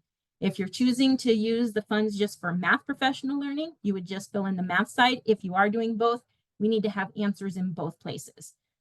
This one's specific to literacy, the other side would be specific to math.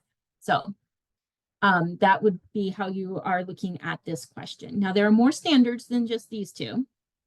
So if we click to the next part, continuing on onto the application, we also have resources and data. And so over here are just some things to help think about what that would look like. And then you can take that information and put it into play with a professional learning that you are looking at utilizing for your LEA. And then it goes on to be learning design. So this is a big one.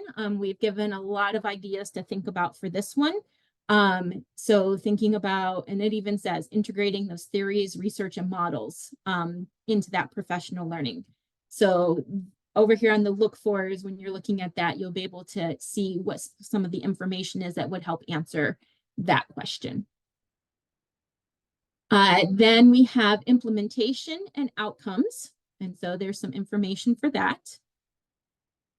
And then as soon as it catches up, technology, that is one of our standards for professional learning. So also looking at how that is going to align. And that's it for the professional learning standards and how to state how it's going to align with that professional learning. And as I've said, if you're choosing both, we should see information for literacy and math for that professional learning.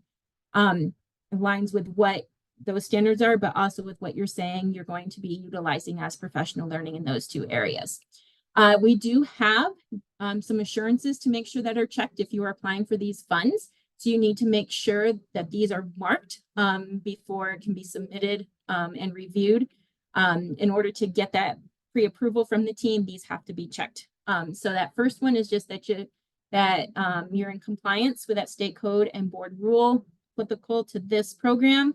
And the last part is just that there is a pre and post survey that goes out for the LEAs that are using these funds. So we send it to usually superintendents and charter directors at the beginning of the year to disperse to educators that will be participating in the professional learning. So those educators, preschool up to 3rd grade, it gets sent to them. We get the data back, and then we do it again at the end of the year based off of the professional learning that was part of the application for the year.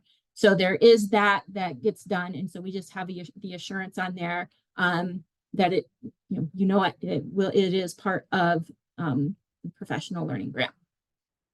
So make sure that those are checked as well at the end of your grant, the application.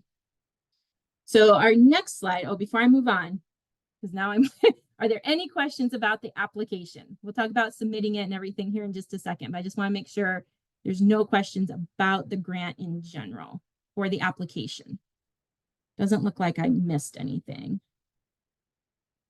Okay, so here is the list again of some of the various professional learning opportunities that we have reviewed. Some just they ask us questions and we let them know what the expectation is. We review the information they share and then we can add them to the list. Like I said, we know our LEAs know of many others as well. But to give you some ideas and maybe to lead to some other things that will meet your needs within your LEA. So we have some listed for literacy and we have some listed for math. We have also found some in that preschool space, so we have added those as well. So there's some examples for you. If you're looking for something new or just getting started and wondering what's out there, that maybe these could lead to something else that you're looking for as well.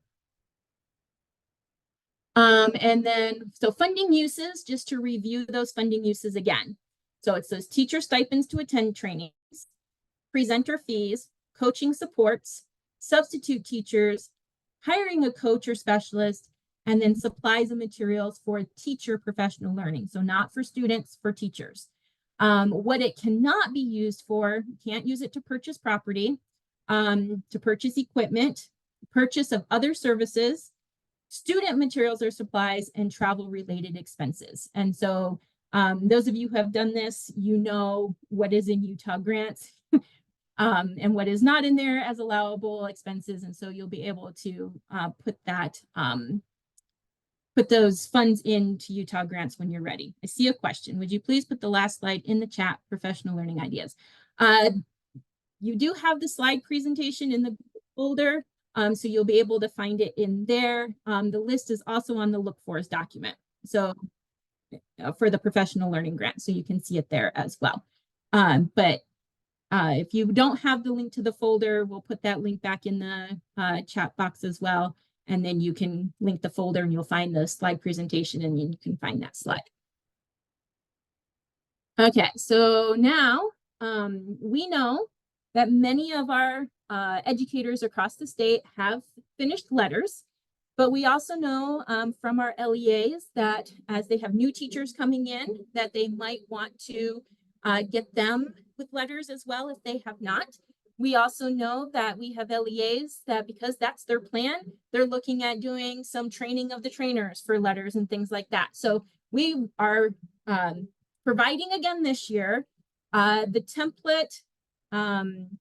Julie calls it the easy application for letters for professional learning because it's already done for you. There's only a few spots that you have to fill in. So if your goal is to continue to use these funds to support letters within your LEA, we know many people are done, but there may be an opportunity where you're seeing, like I said, the training of the trainers, or if you are looking at new teachers in that pre-K through third grade space that you want to have that training. And please note, it's only for P3 teachers and educators. So 4 through 6, these funds cannot be used for that.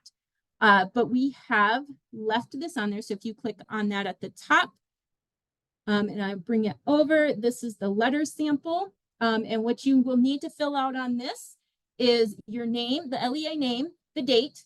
We've already checked for you that you are applying for the P3 professional learning grant. And then the grades, if you are using it for preschool as well, you just go ahead and click that. Or if you're taking, you can change those check marks as needed. And then that one, number 1's already filled out for you. And then here, you just have to let us know how you're planning to use those funds. And then everything else is filled out for you. Including when you get to the very bottom, the assurances have been checked. So you would just need to fill out the top part with your name and date and click here, what you're using those funds for. And then you would go ahead and submit it for that review by the team. Question in the chat box, can you use this for P3 professional learning getting letters trained? For paraprofessionals, I do not think so. Because it's the educators. I will check, Laura, and I will email you and let you know for sure. But I believe it is just for educators, licensed educators, but I will check and make sure on that. Let me make myself a note so I don't forget. Okay. And then is this grant separate than the professional learning grant? We checked letters there. Celeste, can you give me a little bit more information of what you're asking, just so I make sure I give you the right answer? In the paperwork, one of the boxes we could check was letters. It said Yes. you could use your funds on. Yes. Is this Yeah. the same thing? So this one, the one that I'm sharing right now, I totally is if lost you it. were wanting to use it for letters. I thought she was on too. I'm sorry, man. Here, wait, I'm on. So yes, Yeah. if you are, Sorry, can no, you hear you're me? good. Yeah. Celine, did you have a question? It's Celeste again. We're in the same Oh. room. We had Oh, technical sorry. difficulties. Sorry about that. In the professional learning grant application, it said we could use it for letters and we could check the box if we were using it for letters. Is Yes. this just connected to that, or is it something different? No, this is your easy way to apply for letters. It's already filled in for you. You don't have to come up with all the information through here, like to answer those questions. So instead of you having to come up with all that, if you're going to use it for letters, use this one that I'm sharing right now. Oh, okay. Thank You you. don't have to fill out a brand new one because we've already gone through, I shouldn't say we, Julie, a couple years ago, went through and put in all the information that would align to the standards for LEAs. So you wouldn't have to go and find that information. So if you are planning to use it for letters, use the link to the letter sample for Professional Learning Grant 2425. Okay, And then thank you. yep. You just have to fill in those empty spots and then submit it. Krista, I have a direct message in the chat that I do not know the answer to, but you may. Okay. Someone was asking how much does it cost for the Train the Trainer course for letters? Your best bet is to contact Lexia. They do change the cost often. And so I don't have the exact current answer to that. So I would say contact Lexia. I believe it is, I don't know, Denise knows, it is Sarah White. Am I correct, Denise? So Denise, do you have Sarah White's email? Yeah, I'll put hers and Becky Lewis's in Yeah. the, other one would get you the answer. Yes.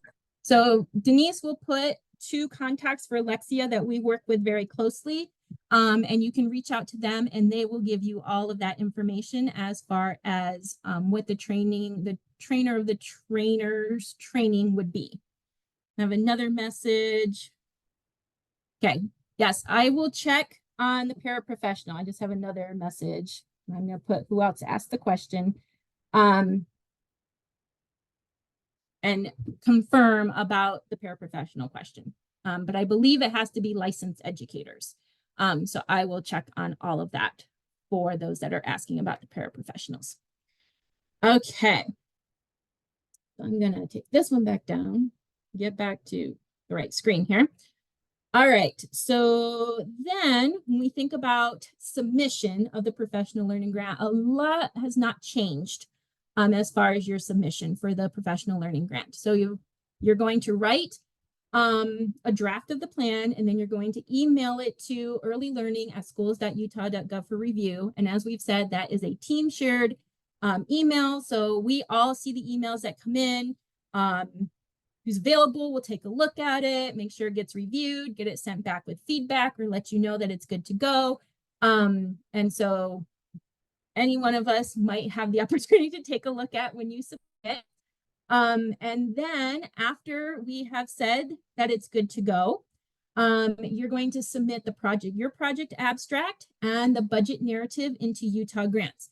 As a note, the project abstract, all it has to say is please see approved application. You don't have to go into great detail with the project abstract because the application gets attached. So you just have to say for that project abstract, please see attached application.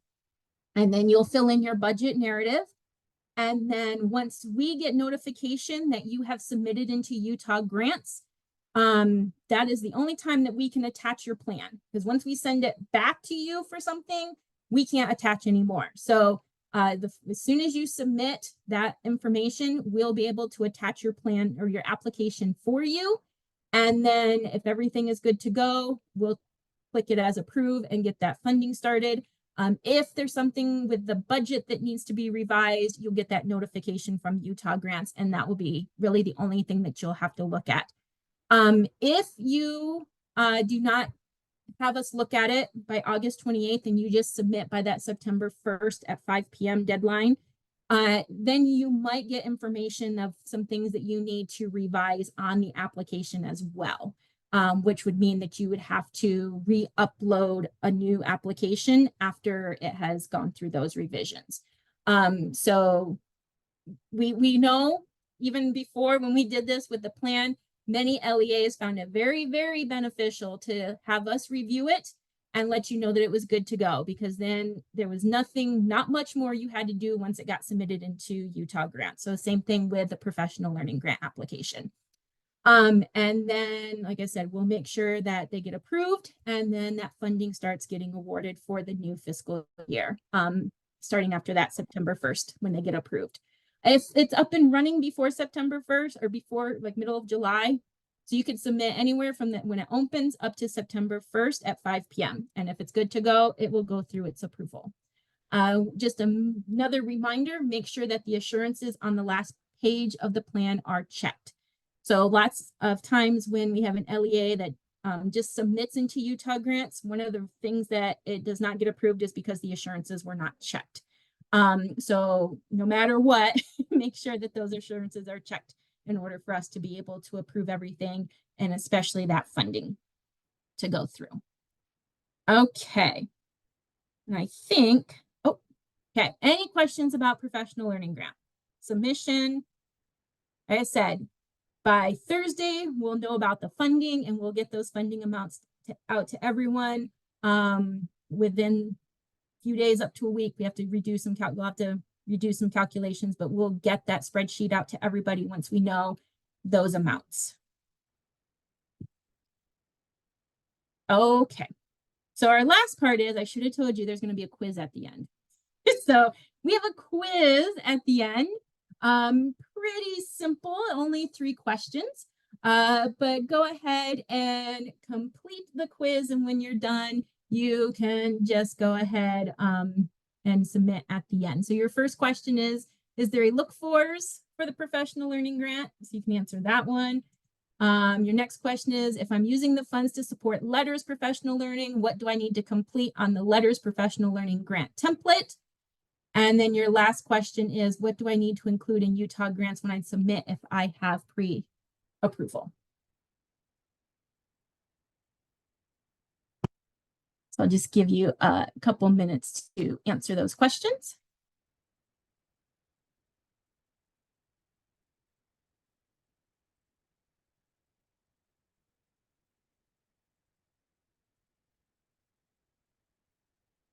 And I'll go back to the beginning so we can go over the answers.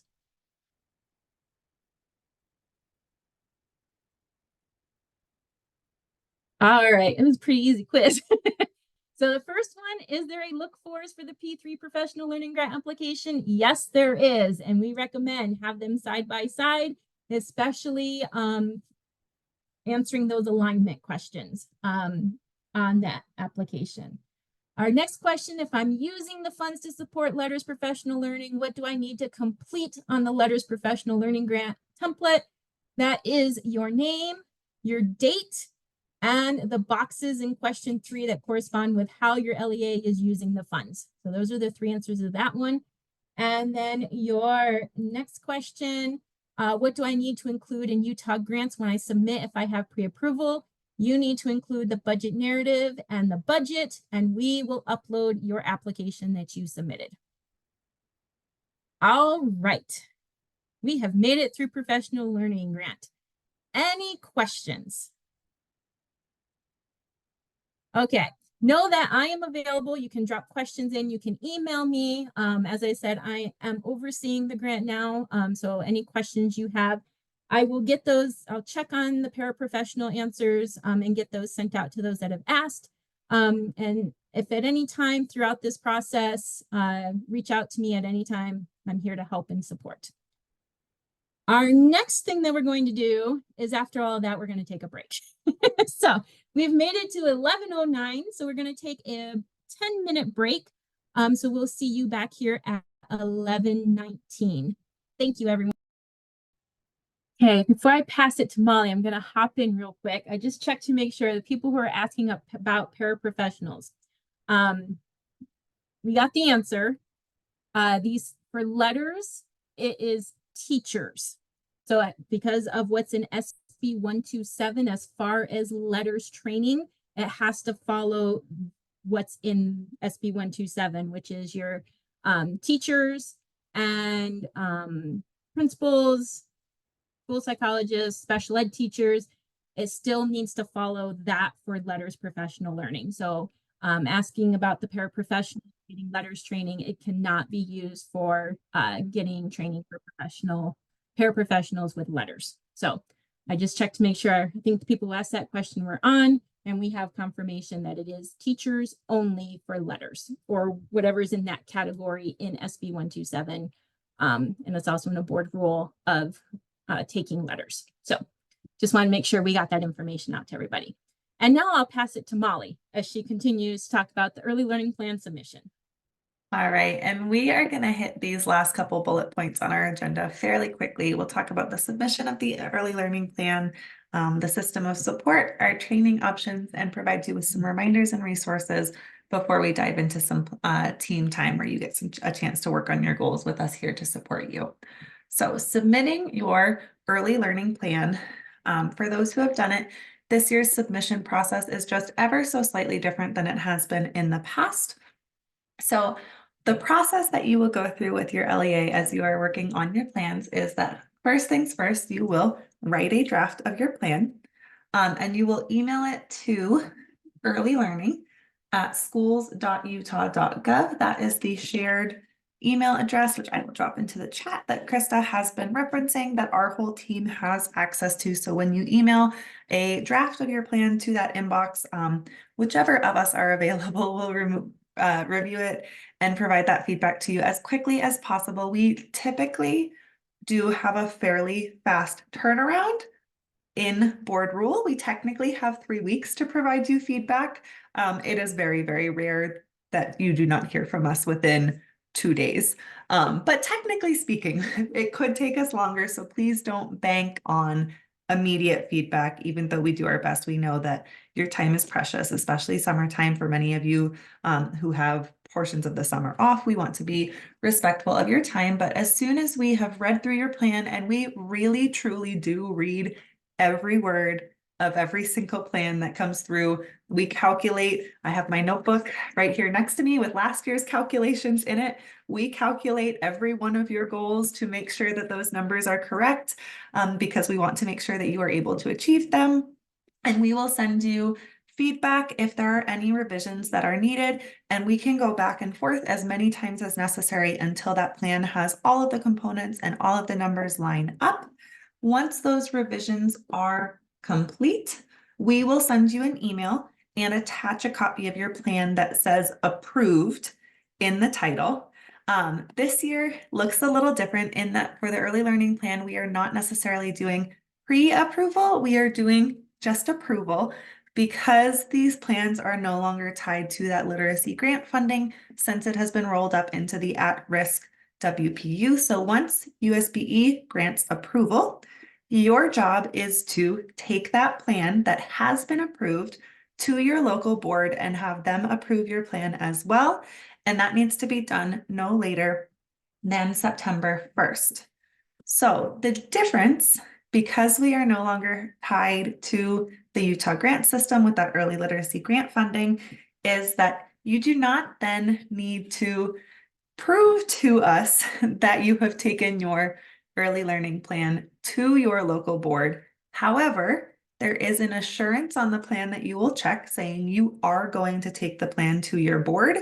And if the early learning program is audited, which it is currently being audited from years past, so it really does happen, we have to be able to find your local board minutes that show that this was approved. So even though we are not asking you to submit those minutes anymore, they do need to exist in a public forum where we could find them if there was an audit. So it is a bit of an honor system, but you do still need to take this plan to your board. We don't want anyone to be in a circumstance if 3 years down the road we get audited, looking at this plan that you did not actually take your plan to your local board for review. So your plans are due to us. That initial submission must happen by August 1st at 5 p.m. If you have submitted a draft to us by August 1st at 5 p.m., you have from August 1st to September 1st to go back and forth with us, making all of those revisions. We will send you reminders as that August 1st deadline is approaching if we have not received a plan from you. And as we have said throughout the day today, we are here to support you in whatever means you need, if that's Zoom meetings with us, phone calls with us, or just those emails back and forth. And we will be entering everybody's goals into the data gateway, which is how our data and statistics and IT folks get your goals that you have set and use them to run your calculations through all of the official filters that they use. So as I mentioned, on the bottom of your plan, there are 3 assurances this year that you need to check, a little bit different than the years past. The first is that your plan is in compliance with all of the code and board rules that relate to the plan. The questions that we have included help make sure that your plan is in accordance with all of those rules, but if you want to look at them, they are all linked except for Board Rule R277-406, which we will link as soon as it is finalized and uploaded online. The second one is that assurance Krista mentioned, ensuring that your instructional materials are in line with the science of reading and according with the code for that. And then the last one is that assurance that your plan will be taken to your local board and reviewed and approved in an open and public meeting. So you will need to check all of those assurances, guaranteeing that you are in compliance with those before you submit your plan to us. We do have a plan timeline. We love a good checklist, a plan timeline to help you stay organized with those deadlines if you need them. Let me drop the link to that into the chat. That also includes our early learning email in case you lose it from the chat today. It is earlylearning@schools.utah.gov. It also includes links to those data analysis pre-work worksheets that we shared with you in case you did not get a chance to complete them and you want to use those to help you prepare for writing your goals. So we're going to move on. Like I said, we're going to be pretty brief with the submission because it is fairly simplified this year. You are just sending those drafts to us and we'll go back and forth with feedback until you get approval and you're taking it to your board. The last piece that is serious that we need to talk about besides the training information that we will share is our system of support, which is going to look different this year than it has in years past.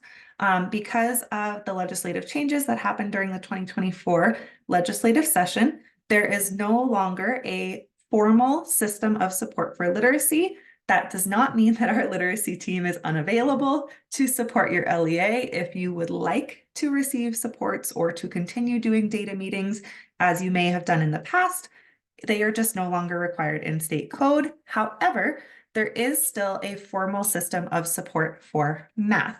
So what is written in code and board rule requires that the state board provide increasing levels of support, that is our system of support, to an LEA that fails to meet the combination of goals for 2 consecutive years. So that includes the state mathematics growth goal of 60% of students in 1st through 3rd grade making typical or better progress on pathways of progress, and at least one of your LEA's local goals. So your LEA must meet that state growth goal and then at least one of your local goals. So this year, to determine who's in the system of support will be based on last year's goals, which means our data and statistics team will be looking at the 3 goals that your LEA set last year: the literacy, the math, and the optional math or literacy. You may have only met one literacy goal, but that still meets the requirements in code as long as one of those 3 goals are met. Moving forward, as long as this code does not change more in the future, it will be looking at the 2 goals you set this year, the required math goal and that optional math or literacy goal. And that state mathematics growth goal is still a must. You must meet that one to remain out of the system of support. So for the 2024-2025 school year, our data and statistics and IT team will be calculating your goals based on your 2023-2024 data. Many of you most likely at this point have wrapped up testing. You still have until later this month to enter that data into your SIS if you have not done so already. Many of you probably have, or whoever is responsible for that in your LEA probably has. That data is what our teams will look at to see, have you met the state growth goal for math? And have you met at least one local goal for literacy or math? If you are curious about whether or not your LEA, sorry, I'm getting ahead of myself, has met that state growth goal, there was some conversations in the chat earlier, but I'm going to share a link here to a document that has a number of video links that can be helpful for you as you're writing your plan. Several of those videos address how to pull the pathways of progress data and calculate your LEA's pathways of progress growth at the LEA level as it pertains to the state growth goal. And we have videos for that for Amplify, ADM, and ALO so that you can pull that data. It is a little bit of a process. None of the systems have a pretty rainbow colored report. On all 3 systems, it does require pulling a CSV file and doing some calculations. So those videos are really helpful in figuring out exactly how to pull that data and make those calculations to see if your LEA is in line. The numbers you calculate using that raw data are not going to be exactly the same as what will get calculated when our data and statistics team runs that data through the filter, because they do things like exclude first year in the country multilingual learners or students who were not in attendance for the correct number, all of the things that are in the formal business rule, but that number is usually very, very close to what gets calculated.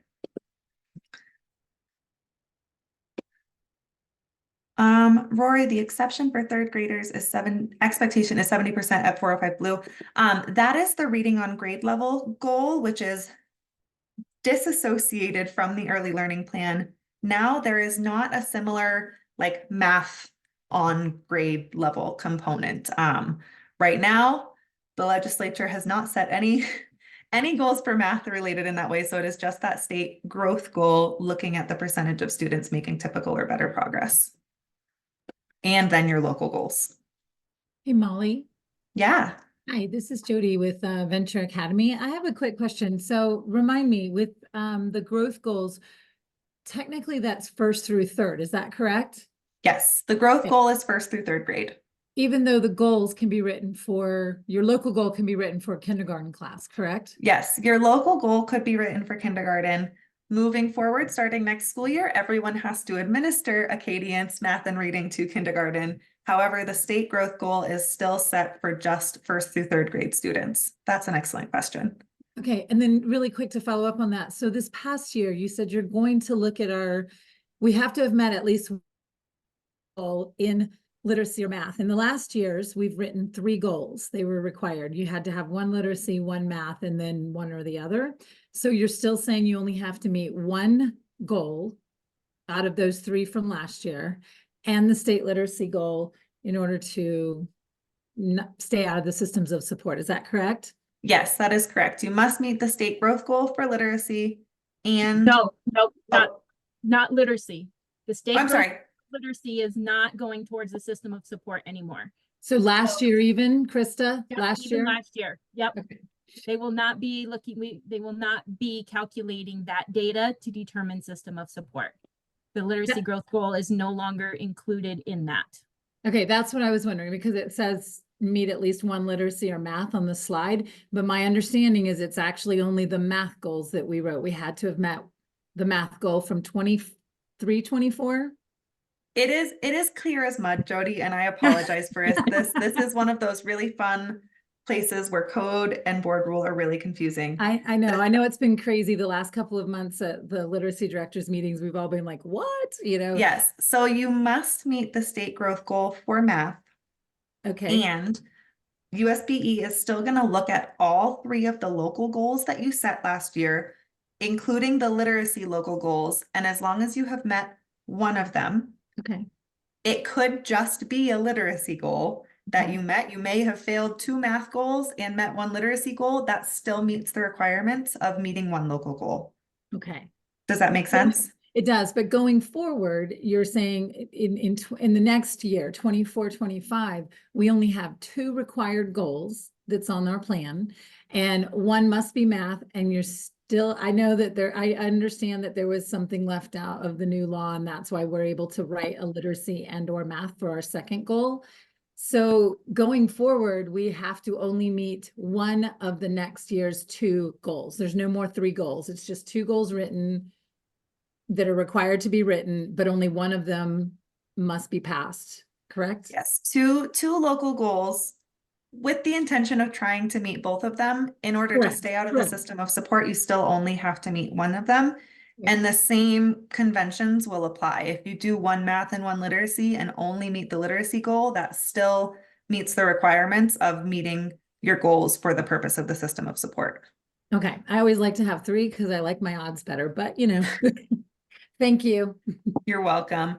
Celeste, I see in the chat asked, at one point it was said that the growth goal percentage will increase. When will that happen? Right now, there is not a conversation open about increasing that growth goal for math. That conversation was being had about increasing the literacy growth goal, but since that got struck from code, it is no longer going to be happening unless big things change in future legislative sessions. So right now, no, that will not be happening. Any other questions? And I just wanted to add real quick that 70% is a state goal, not an LEA goal. So it's not LEAs have to meet 70% of 3rd graders that 405 or higher by 2027. That is going to be a state goal. So we'll be looking at 3rd graders across the state.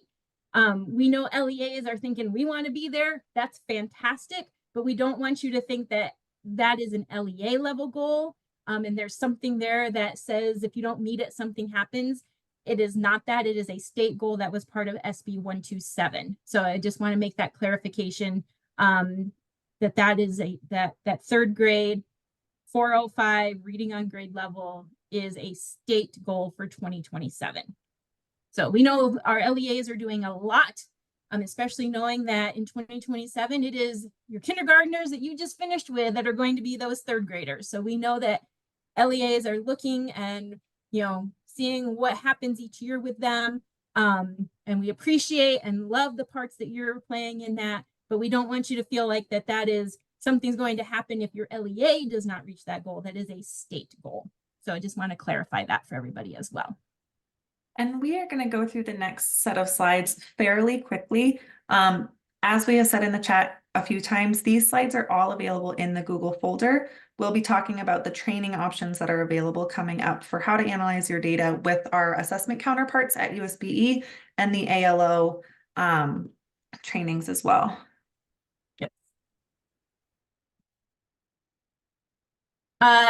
So I'll answer that real quick. In the board rule, it is set to be 405. So whatever the regular levels are and how far they go in that range, the board has chosen 405. So that is the goal, is that 405 or higher for 2027. That 70%, it'll be looking at those students who were 405 and higher in 3rd grade. So that was a board decision. All right, so trainings real quick. As soon as this moves up, there it goes. We have just gone through and pulled all of the upcoming trainings that our assessment team has scheduled to help with reading reports, learning about Acadians Learning Online, using the new testing system, all of it. We also do have, they put together just like a Google Doc. We have the link to that we will put in the chat box as well. We just wanted to kind of put it out on slides so you can see. So this first one, which is coming up very quickly, but there's the Midas number. If you are looking at, this is for school leaders to look at how to review your Acadience data, reading and math, and make a plan for next year. The next one is the in-person, this is a longer one for Acadience Learning Online, learning how to do the assessment administration. So these are coming up in August. There's the course number for that. And then all of these next ones, as it catches up, I'm going through fast because I know we're towards the end here. This is just a 2-hour if you need to learn how to use the different data reports, which are what we are learning about. So you might see some of us at many of these sessions upcoming because we need to know, because that's what we're here to do. We look at the data, we support you with data, we don't do anything with the platform itself. So we want to learn as well so we can support you. So you might see many of us in these trainings, but this is where you learn how to use the platform and get those reports. So we know this is a pretty important one. They have many dates scheduled and Midas course, and these will all be virtual. These ones are all virtual, these 2-hour ones. And then there's a lot of those. and then for making the move to ALO for reading, they have put together a 4-hour course. So if it's previously administered but new to ALO, here are some upcoming dates for that. And then our next one, this is for anybody new to Acadience reading testing. They have some dates for training for that. So if you have some new teachers or new people coming in that are going to be part of your assessment team, our USBE assessment team has put together some trainings for that. And then our next one, math assessment at that for K1. I don't know a lot about it, but I know it is different than the rest of your math assessment. So if you need a little bit more with that one, there's The transition to ALO, the reason they have specific training for K1 is that those early numeracy measures in K1 are the ones that are able to be done with digital entry, whereas the computation and concepts and application still has to be done paper pencil. That's why there's a separate training for K1. I knew it was something about paper pencil and I knew there's something about it.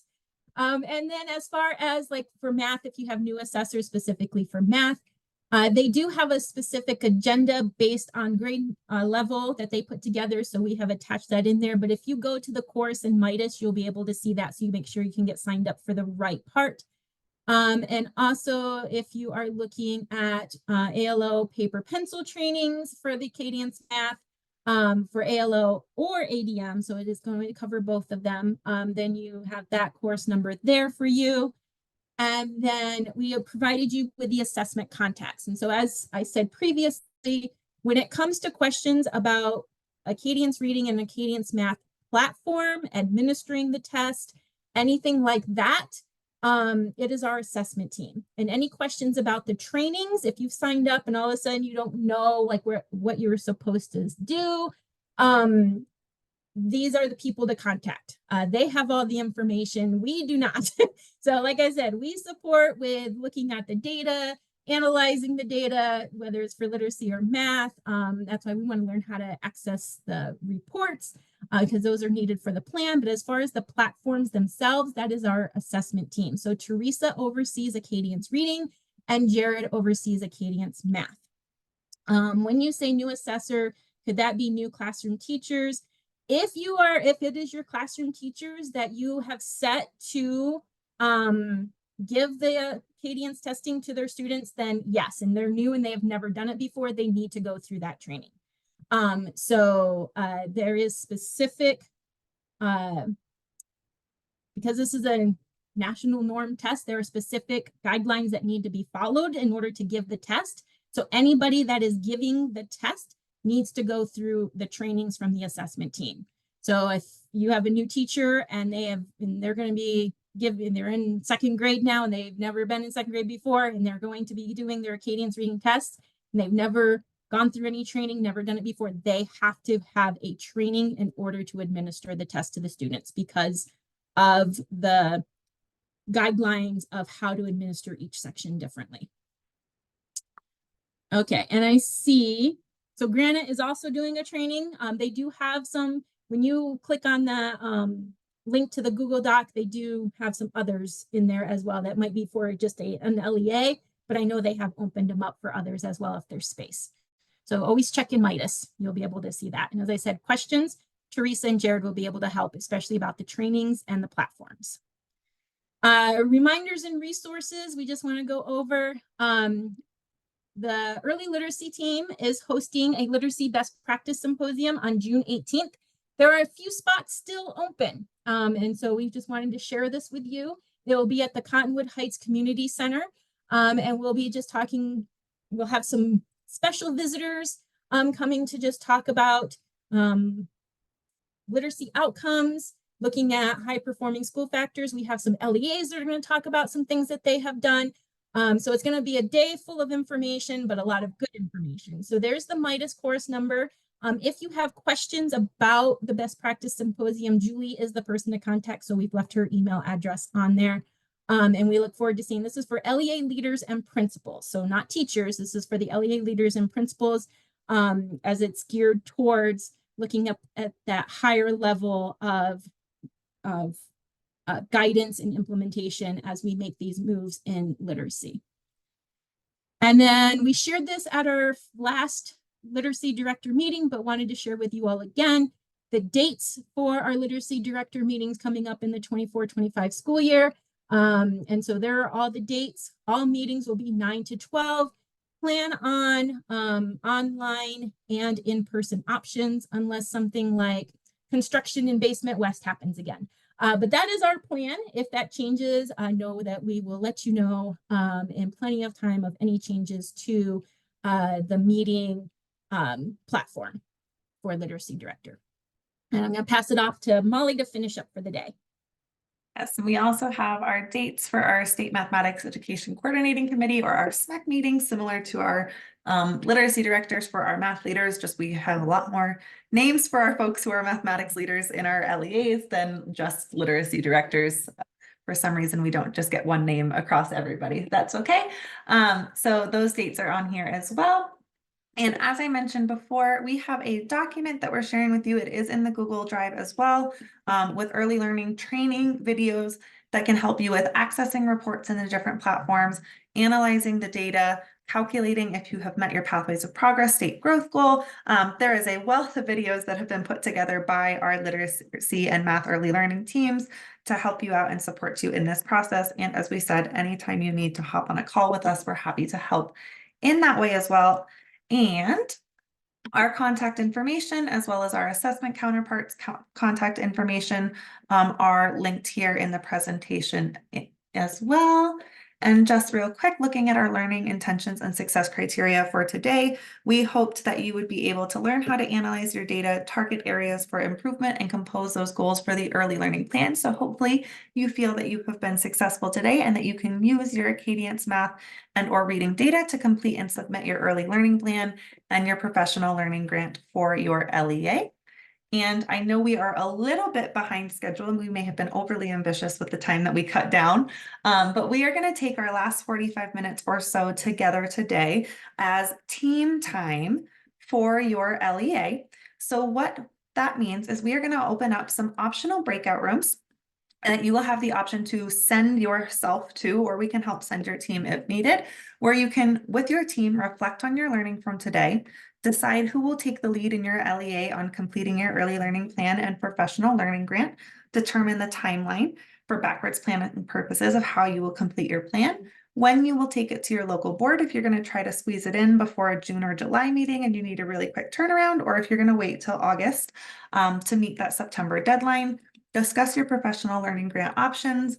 And oftentimes during this team time, we even have some LEAs who were really ready to go and prepared. You may be able to draft your plan and goals and submit them to us today, and we will get those pre-approvals started as quickly as we can. But we will stay on until 12:30 to answer any remaining questions. I'm going to go ahead